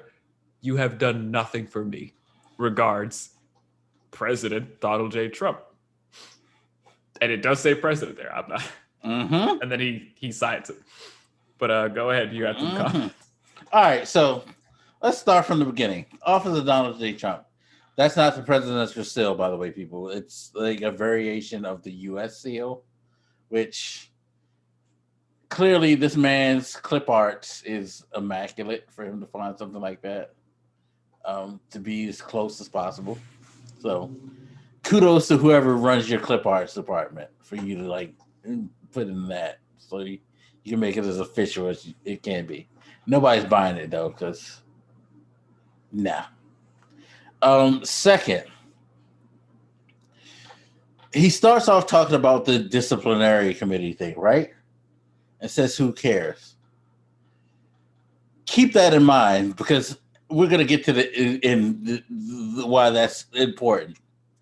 So then he goes on to list just like quote unquote accolades, including The Apprentice being one of the most successful shows. Okay. I don't know about that, but you know, it had its viewers for its stupidity. I mean, I guess it's up there with, you know, 90 Day Fiance and all that, you know. Actually, no. I feel like 90 Day Fiance and My 600-Pound Life and, you know, Housewives of wherever probably do a lot better than that show ever did. So reality shows generally do fine. Yeah, so like it's like reality shows are a dime a dozen. People watch because they want to see some people act stupid, including you, sir. So, gee, congratulations. He says he helped the cable television business, which was a platform that was dying. Cable has not been dying, sir.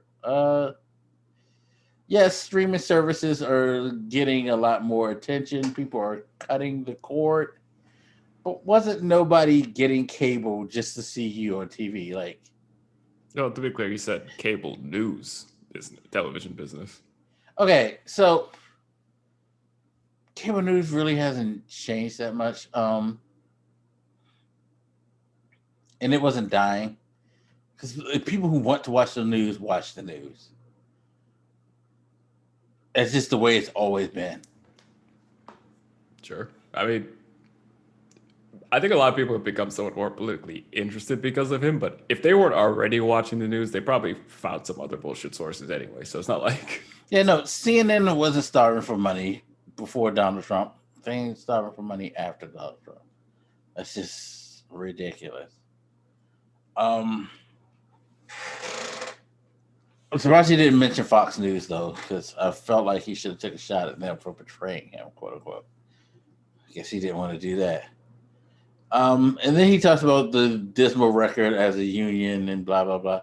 Yeah, they've had issues with certain actors and things like that, but overall, the Screen Actors Guild is, there's been the Screen Actors Guild. I mean, I can't speak on to that, but here's where I come back to the point.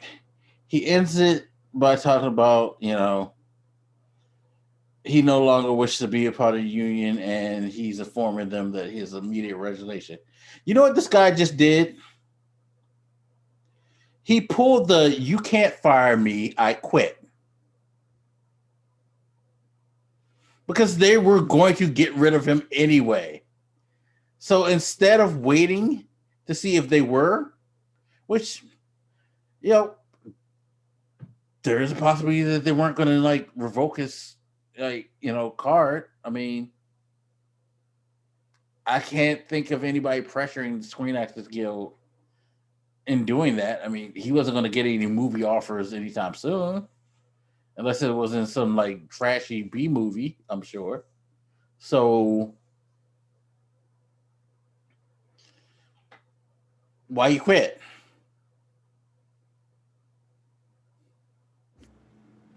He's petty.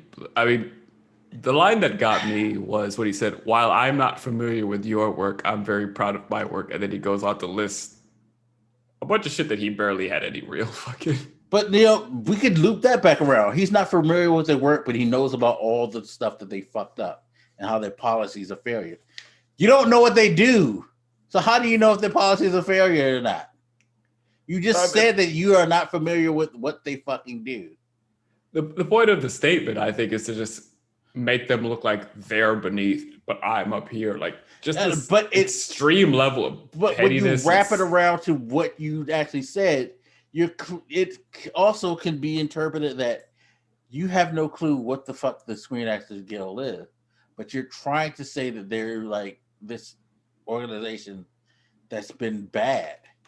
You don't know what the fuck they are.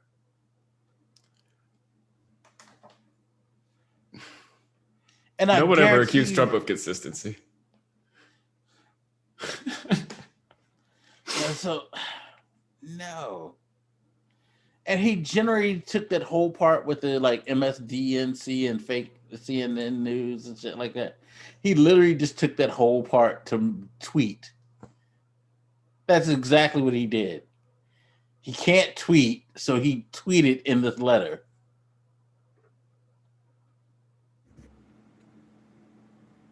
Yeah. I'm dead. And I'm curious, can you resign from from it? Because it's not a job. I mean, apparently you have to pay dues or something, so I guess. If that's true. But I don't know, do you resign from a union or do you just ask to no longer be I heard their response was just thank you.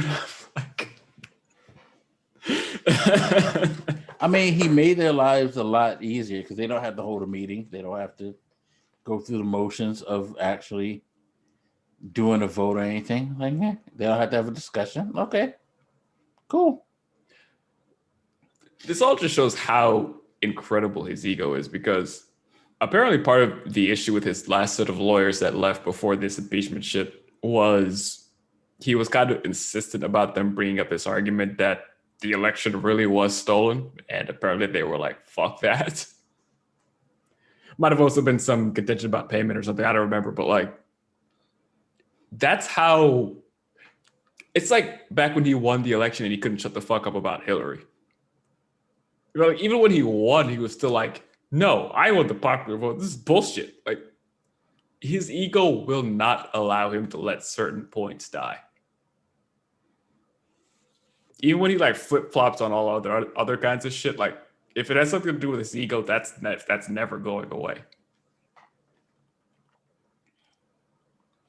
Yeah, no, he's.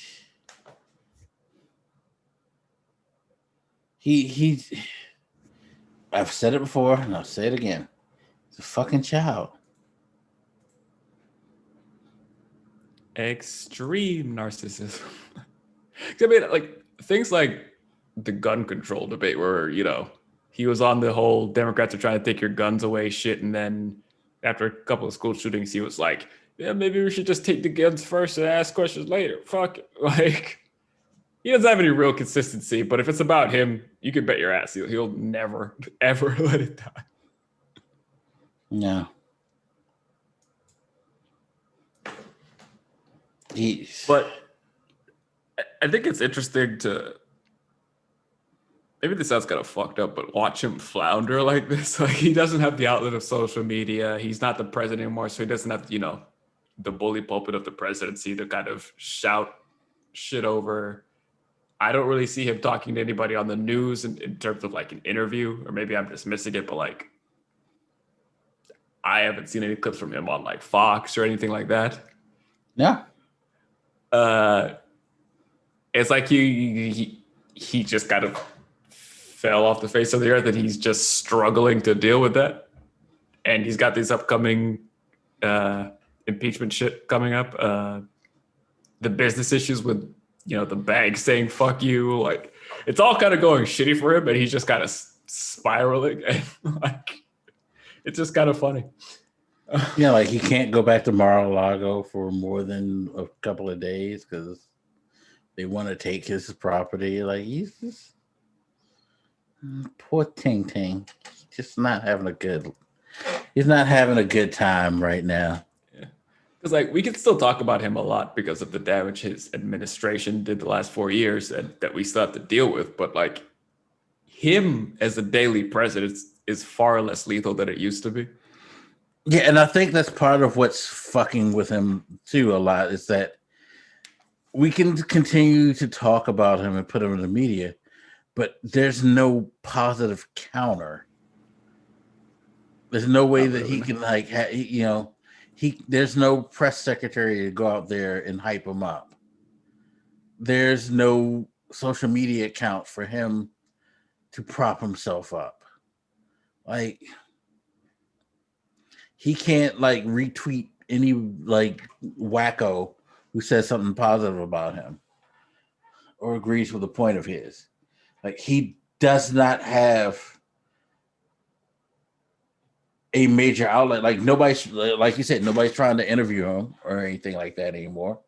Like, I think the media is in large has gotten over giving him that as a platform. It's gone from what it was before his presidency was like, let's listen to this like crazy rich guy who's like got an interesting personality, rant and ramble about bullshit, to like, nah, this motherfucker's toxic. We're not giving him a place to speak, and he's fucking like losing his shit. Sure. I mean, and most of the coverage is like only relevant to the impeachment stuff, or again, like just like past tense effects. Like, Trump did this fucked up stupid shit a couple of years ago, and now we're kind of dealing with it now. Like, it's not very current. Nobody. again, like I could be missing some interviews, but like it just seems like nobody cares to interview him. Like, No. you just kind of talk about him to the extent you kind of have to for a given situation, and then you kind of move on to like, well, is Biden really about unity? Like, Yeah, he's become that like ex that everybody was like, God, remember when you used to date him? Woo, what were you thinking? Like, why are you fucking with them? And things like that. Like, that's the most he gets in the conversation stream. Like, everybody's reminding him of how shitty they thought he was as a person, as a president. but I think there's another element too, which is with, you know, the Trumpkins or whatever he used to call them, like his supporters. I think more and more, even they're kind of moving away. Not in the sense that they don't like him, but like it's gone beyond him. You know, it's embracing QAnon or being part of one of these other little groups. But like I think the it's Boogaloo Boys. like I think it's in part because it's not because they don't like him too. I think with the whole thing with the Proud Boys talking down about him, it's like he's finally like got to face the fact that they didn't give a lot of them didn't really actually give a fuck about you. They just like they felt that you represented for them. You were basically a mascot. Front man. Yeah, you were a mascot. You were the front man for their ability to push their agenda. Like, you spoke the talk that they wanted to like project, and you gave them validation. But once you stop being useful, fuck care. Yeah, I mean, you know, when you go back to Marjorie Taylor-Greene, like, yeah, she pays some heathens to Trump, I guess, but I'm sure the people who like her kind of like her in her own right because she's a fucking lunatic who believes a bunch of crazy shit. Like, they're steeped in Trumpism, but they're not quite dependent on Trump per se. They've kind of just like picked up the flag that they felt like he was carrying and have marched on without him. All right, yeah. Which it must be another upsetting element because, like, as much as we're all talking about like Cruz and Hawley and Taylor, like, yeah, we're talking about them, not him. Yeah. Huh? Yeah, he's not the focal point anymore. He's just gonna lose his shit. Now all this just needs to end up in a prison cell somewhere, and it'll be like a nice little bow. That would be beautiful. That would be so fucking beautiful. Yeah, like I like to think I'm not too vindictive of a person, but it is just kind of funny to watch this sort of this fish gasping. I know for it air seems partially around. vindictive because you kind of want to see him pay, but at the same time, it's generally the right thing. Like he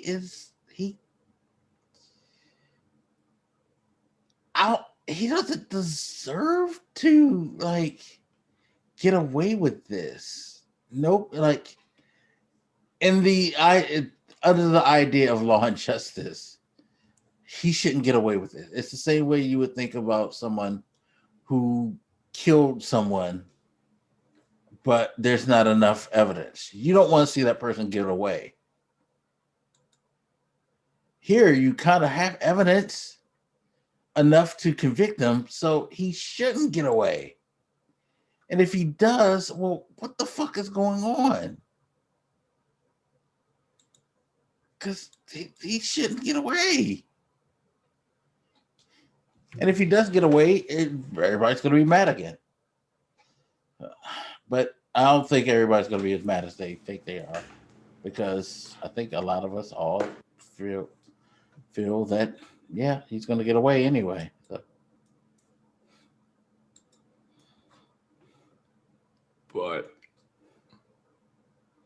I suppose, but like to the extent that they wouldn't be mad, again, I think it's because people are just caring about him less and less. Like we were just kind of moving on from this motherfucker. Yeah, he shouldn't get away with it. He should get punishments, but like if people don't see him as triggered, it's just because fuck him, he's dead somewhere in the water. Yeah. Yeah.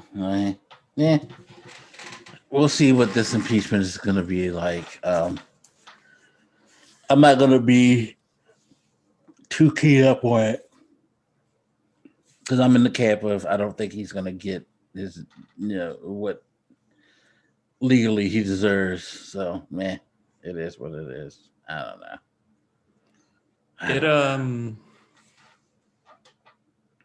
I think you're right, and I think that is a huge problem. I think more than people want to really think about, because it'll further erode people's trust in the competence of government that you could just like fucking do things. Yeah. And hopefully, getting us out of this pandemic crisis will garner some trust. But it's like, what is the message we're setting here if Republicans stand in the way of this, that everything is partisan? There's no real analysis of what's right and wrong. It's just like, hey, are you targeting a Democrat or Republican, and that's it? Oh, remember, what does that say to the rest of the world watching? For impeaching the president, that means you don't want unity. Remember, can't convict a man of a crime because that means that you're not trying to unify the nation. That's I don't know, maybe people really give a shit. But real quick, because I don't know if we mentioned it when we were talking about Marjorie Taylor-Greene and that vote on her, but that move to like get rid of, I think Omar must have been on some kind of committees or something, because they were kind of going after her. Yeah, she's on a committee. Yeah, basically, for what he's talking about is in retaliation for the Democratic Party calling for the removal of Marjorie Taylor-Greene from committees because of her insanity.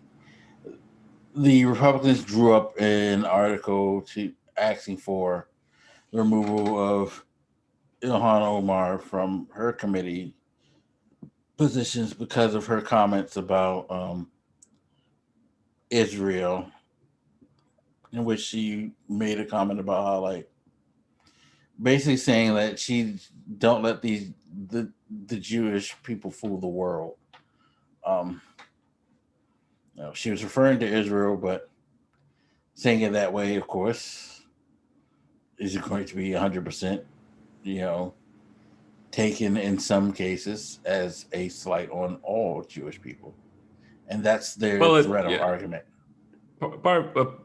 It upset a lot of people back when she said it. A part of the argument was it was kind of feeding into these stereotypes as like Jewish people as manipulators and all that stuff. Well, that wasn't the thing that upset him. The thing that upset him, in truth, is she said it during the time where they were, God, and I forget the name of the whole thing, but it was when I think Netanyahu was there in the States, and they were discussing some type of deal or something like that. And she made the comments during that because her and, other members of the squad and a few other people didn't think that we should be making deals with them considering how they've been treating Palestine. And that was the thing. Like, she said it during a time where there was something going on where they were like, a diplomatic moment that was more embarrassing. The way a lot of the public kind of interpreted that. Because that was a lot I of the don't even chatter think I was it's seeing, how the public interpreted it. I think it was how it was told to the public, and the public went with it. Because let's be fucking honest. We live in a country where people are very, very hostile towards Jewish people anyway. So let's not act like there's this binding unity behind Jewish people in this country. Because same things, the things that she said were probably not as bad as what fucking Trump has said. Shit, Trump says shit about them all the time. Sure, I don't want to get too deep into, I guess, the validity and how she said it. The point was that I was going to make was this kind of whataboutism they do is fucking ridiculous because they're like, well, if Taylor-Greene is going to get in trouble for this, why not Ilhan Omar? And it's like, Ilhan Omar did get like a response from like a lot of Democrats who were. I'm trying to remember. Did she get censured? I can't remember either. But I feel like she got censured, and if she didn't, that's probably the worst that she can get for saying something like that. It's censured. But it's like, I remember reading some comment that like Nancy Pelosi didn't say, but I'm like, yes, she fucking did. I remember that. Pelosi, Schumer, fucking like a ton of people came out and was like, yo, this chick's tripping. Yeah, there was plenty of condemnation from the Democratic Party. It's like, what the fuck are you talking about? Like, whereas you guys can barely be bothered to say anything about her. And, you know, I think they were trying to like draw parallels of racism where I'm like, oh no, this is night and fucking day, first of all. And second, she's also spouting a ton of other crazy ass fucking conspiracy theories. It's not the fucking same at all. And again, even if it was, their response to it was far more forceful than yours. So you don't have a leg to stand on in that sort of fucking debate. Especially if you take the whole of Omar's comment, because the whole of her comment, not just that section, was based on the fact that of her belief that we should be treating with the country that, in her views and in a lot of people's views in the world, to be quite honest, like, and I'm not excusing her for using the terminology she did. She could have worded it better, but that's what she does. She don't know how to word shit. That's one of her problems. I have said that always about her, is that she don't know how to say shit. But she was making a comment in response to the idea that a lot of people feel that we should not be so buddy and lenient and friendly with Israel when there's a lot of fucking problems going on over there in regards to the Gaza Strip and Palestine and how they treat, you know, Palestinians, and the fact that they're not allowed to have their country and their land the way that it was originally drawn. Like, there's always been this kind of hush, don't speak about the idea of, like, this may be like a human rights issue when it comes to Israel, because Israel holds sway in the Middle East. So she was speaking out on that, as opposed to just be like, I hate all Jews type of thing, you know. Because again, she was touching a pretty incendiary, complicated topic, to be fair. And there was other factors, like people were pointing out her support of BDS. I don't remember what the name of that organization is, or what their problem with that organization was. I'm not that well versed in. Because again, they're against Israeli influence, the influence that Israeli has in the Middle East, and the way that they persist to deal with the Palestinian issue. That's part of it. That's the gist of it. It all stems around that gray area of Israel and Palestine. All of it does. Sure. But again, I remember some criticisms of it. I was like, whatever. But I guess the ultimate thing I'll touch on is, like, I can't stand this fucking crazy ass whataboutism trying to point out again. Hell, go back to a few years back with Al Franken and what's the name of that motherfucker? That Republican dude that they were pretty much making look like some sort of child predator. You know exactly what I'm talking about. Yeah, right? you're talking about Moore. Roy Moore, right? Roy Moore, who is a child predator, by the way. I mean, they weren't making him look like a. Let's be honest. He made himself look like a child predator when he wrote that book talking about, when I saw my wife at the age of 14, I just knew. Like, come on. I didn't mean they were spitting it. I just meant that it was pretty much accepted that he was essentially a child predator. Like, it wasn't like, you know, some unknown random thing. It was like the defining thing about him during that time when he was going against Doug Jones. Right. And Al Franken, who I'm not excusing, I believe his issue was he had pictures of him surface where he was grabbing a woman's breast for a joke in a picture. Yeah.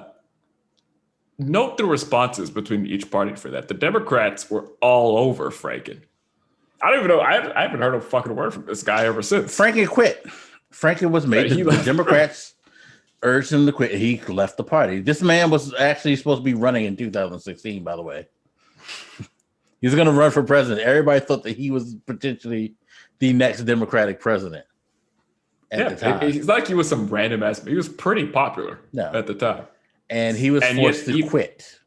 And they still fucking went at him. A lot of that was like spearheaded by Gillibrand, if I remember. But like their response was pretty swift and fierce. Yeah. And then you look at the Republican response to Roy Moore. They just let that shit go for like fucking ever. Well, not only that, but they were like, well, you had Al Franken after Al Franken at the time. That's what made it even worse because they were like, Al Franken did this and that. It's like, well, yeah, and we essentially fired the guy. So what are you talking about? And that's the problem. They don't really see that they're really. There were arguments about whether they should have gone that far with Al Franken or are they blah blah blah.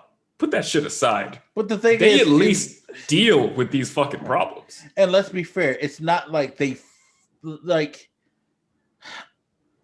In a way, they kind of forced them, but Al Franken went along with it. It was like, you know what?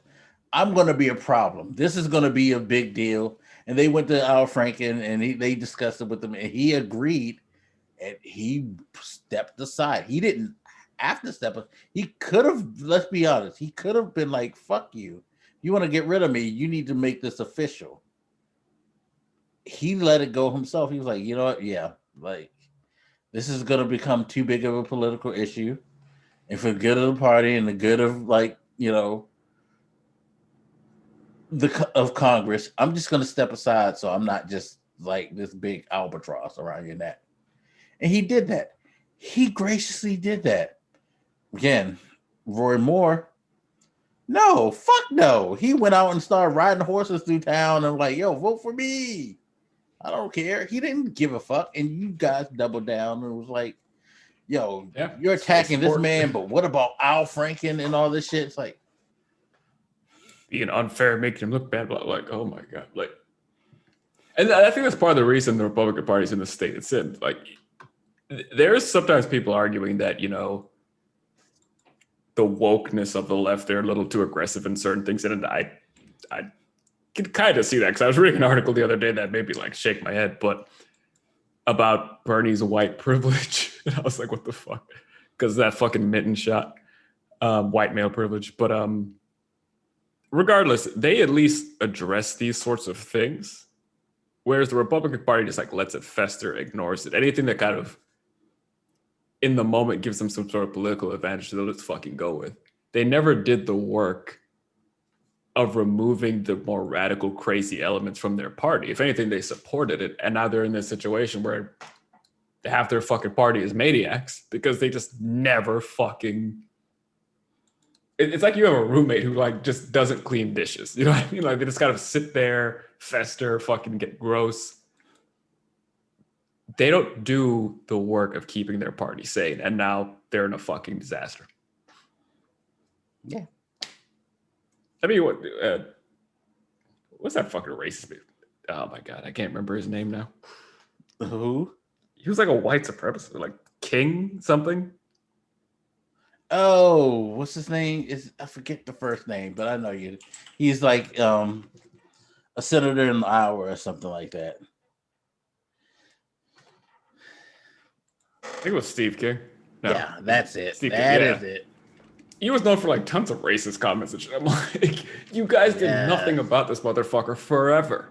This is the point I'm making. He's like, it's not just that you have these crazy people, it's that you refuse to do fucking anything about them and then have the audacity to turn around and be like, well, the Republicans said this, or the Democrats said this motherfucker. Like, yeah. And where are they now?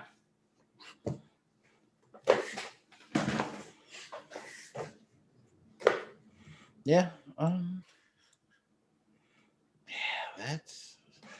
That's the gist of it. Like, seriously, that is. But Thank God shout he out for relaxed. continuing to have the balls to make that kind of argument. Shout out to that. Yeah, but hey, they stick to their guns. They stay with the madness no matter what. So here's what it is. But we'll see how this whole impeachment thing goes because they keep talking about there's people who are like thinking about like voting to have him impeached and all that. I'm like, I won't hold my breath. Call me if they actually do have the moral fortitude to be like, you know what, this guy did some fucked up shit and he helped incite a riot, and we gotta make an example to people, because that's the thing. His impeachment wouldn't just be about just petty bipartisanism, all of that shit. You gotta eventually start setting the example in your house that you can't just do these crazy fucked up things and get away with it, because you're only encouraging Marjorie Taylor-Greene more. You're only encouraging the Josh Hawleys more. You're only encouraging the Ted Cruz's more. All these like people who,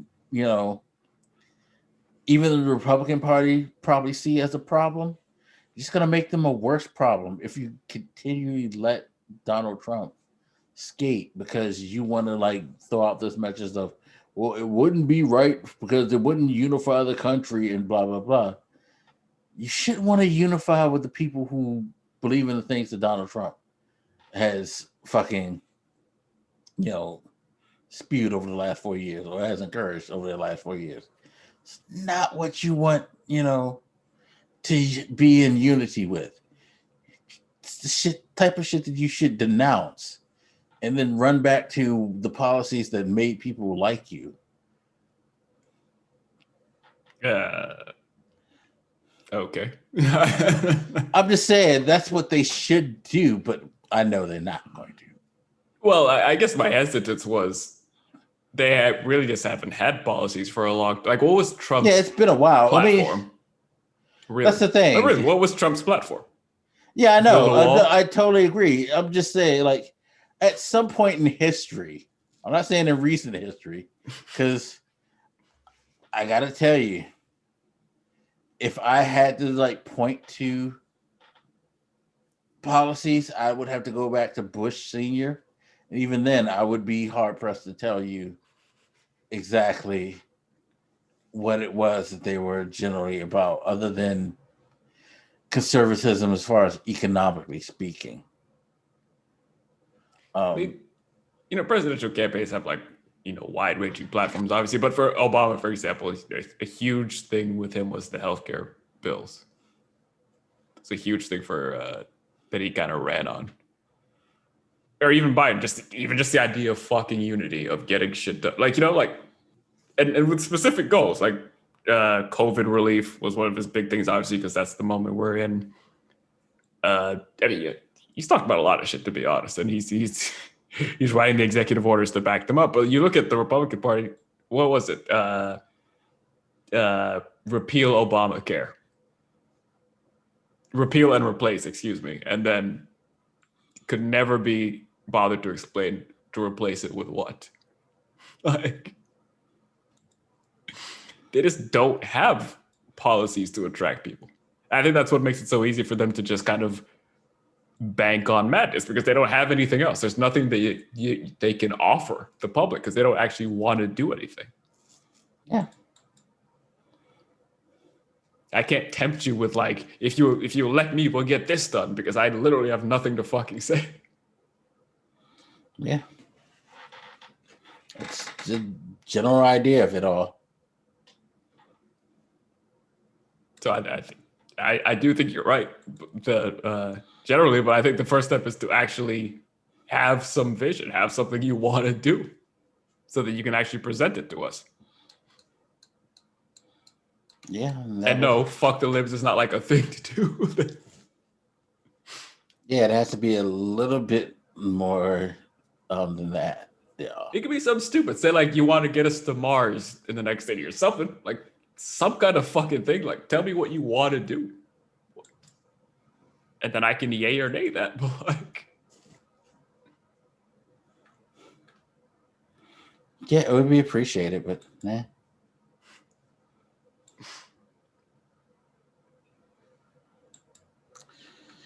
It is what it is, I guess. Anyway,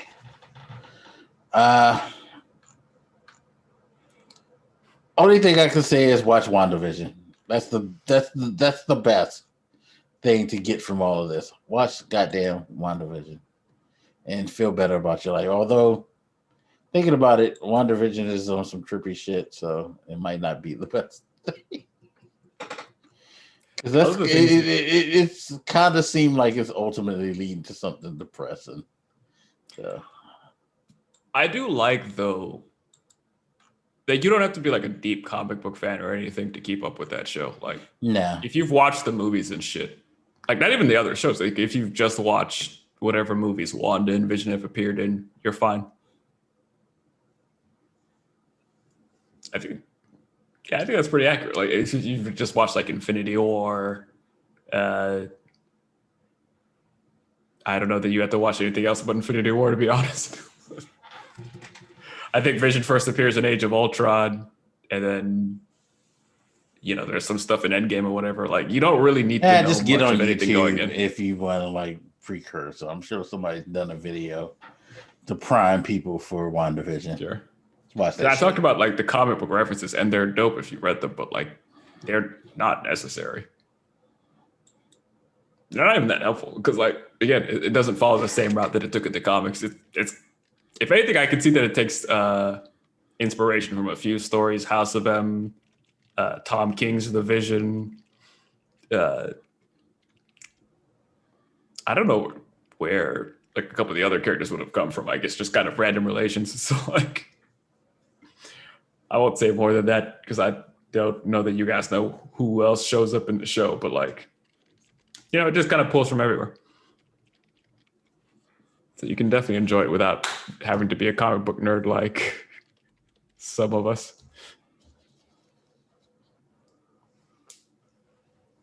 Yeah.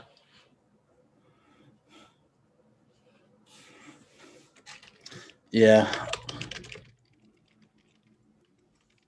And maybe I'll tell you guys about that book if I get to check it out. I pre-ordered it, but it hasn't actually come out yet. That book about the Senate, I mean.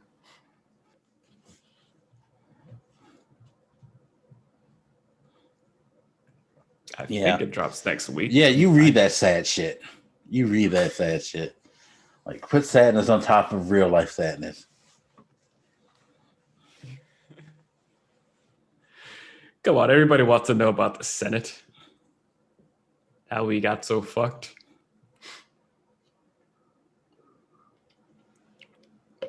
I don't know if you wanted people with that knowledge because I just make him like even more angry. I gotta say. Or it'll be a nice reminder that we don't have to be here. We could do something better. Positivity.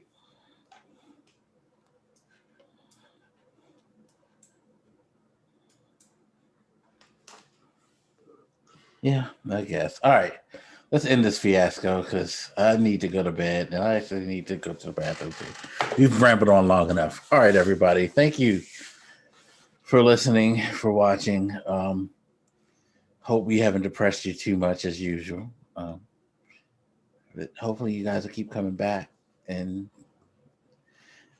listen to us rant and rave about this stuff. We're gonna have to do like a spoiler cast or something to give the people something nice to listen to. Like, I don't know. Maybe do an overview of WandaVision when it's done. Something like that. I think I really want to do that because I'm getting like messages from my crazy friend that I told you about how Marvel needs to like acknowledge that everybody's a mutant and stop with whatever, like, again. And it's just fucking hilarious to me. God bless that soul. All right, guys. Probably have like a whole conversation just on comic book fans and their attitudes towards movies. Yeah, I know. Because I'm letting them ramble and I'm just going to like disappoint them at the end. So, yeah. So, yeah. Anyway, thank you again. And we'll see you next time on the Reason Reborn. Peace. Jesus, Jesus, Jesus.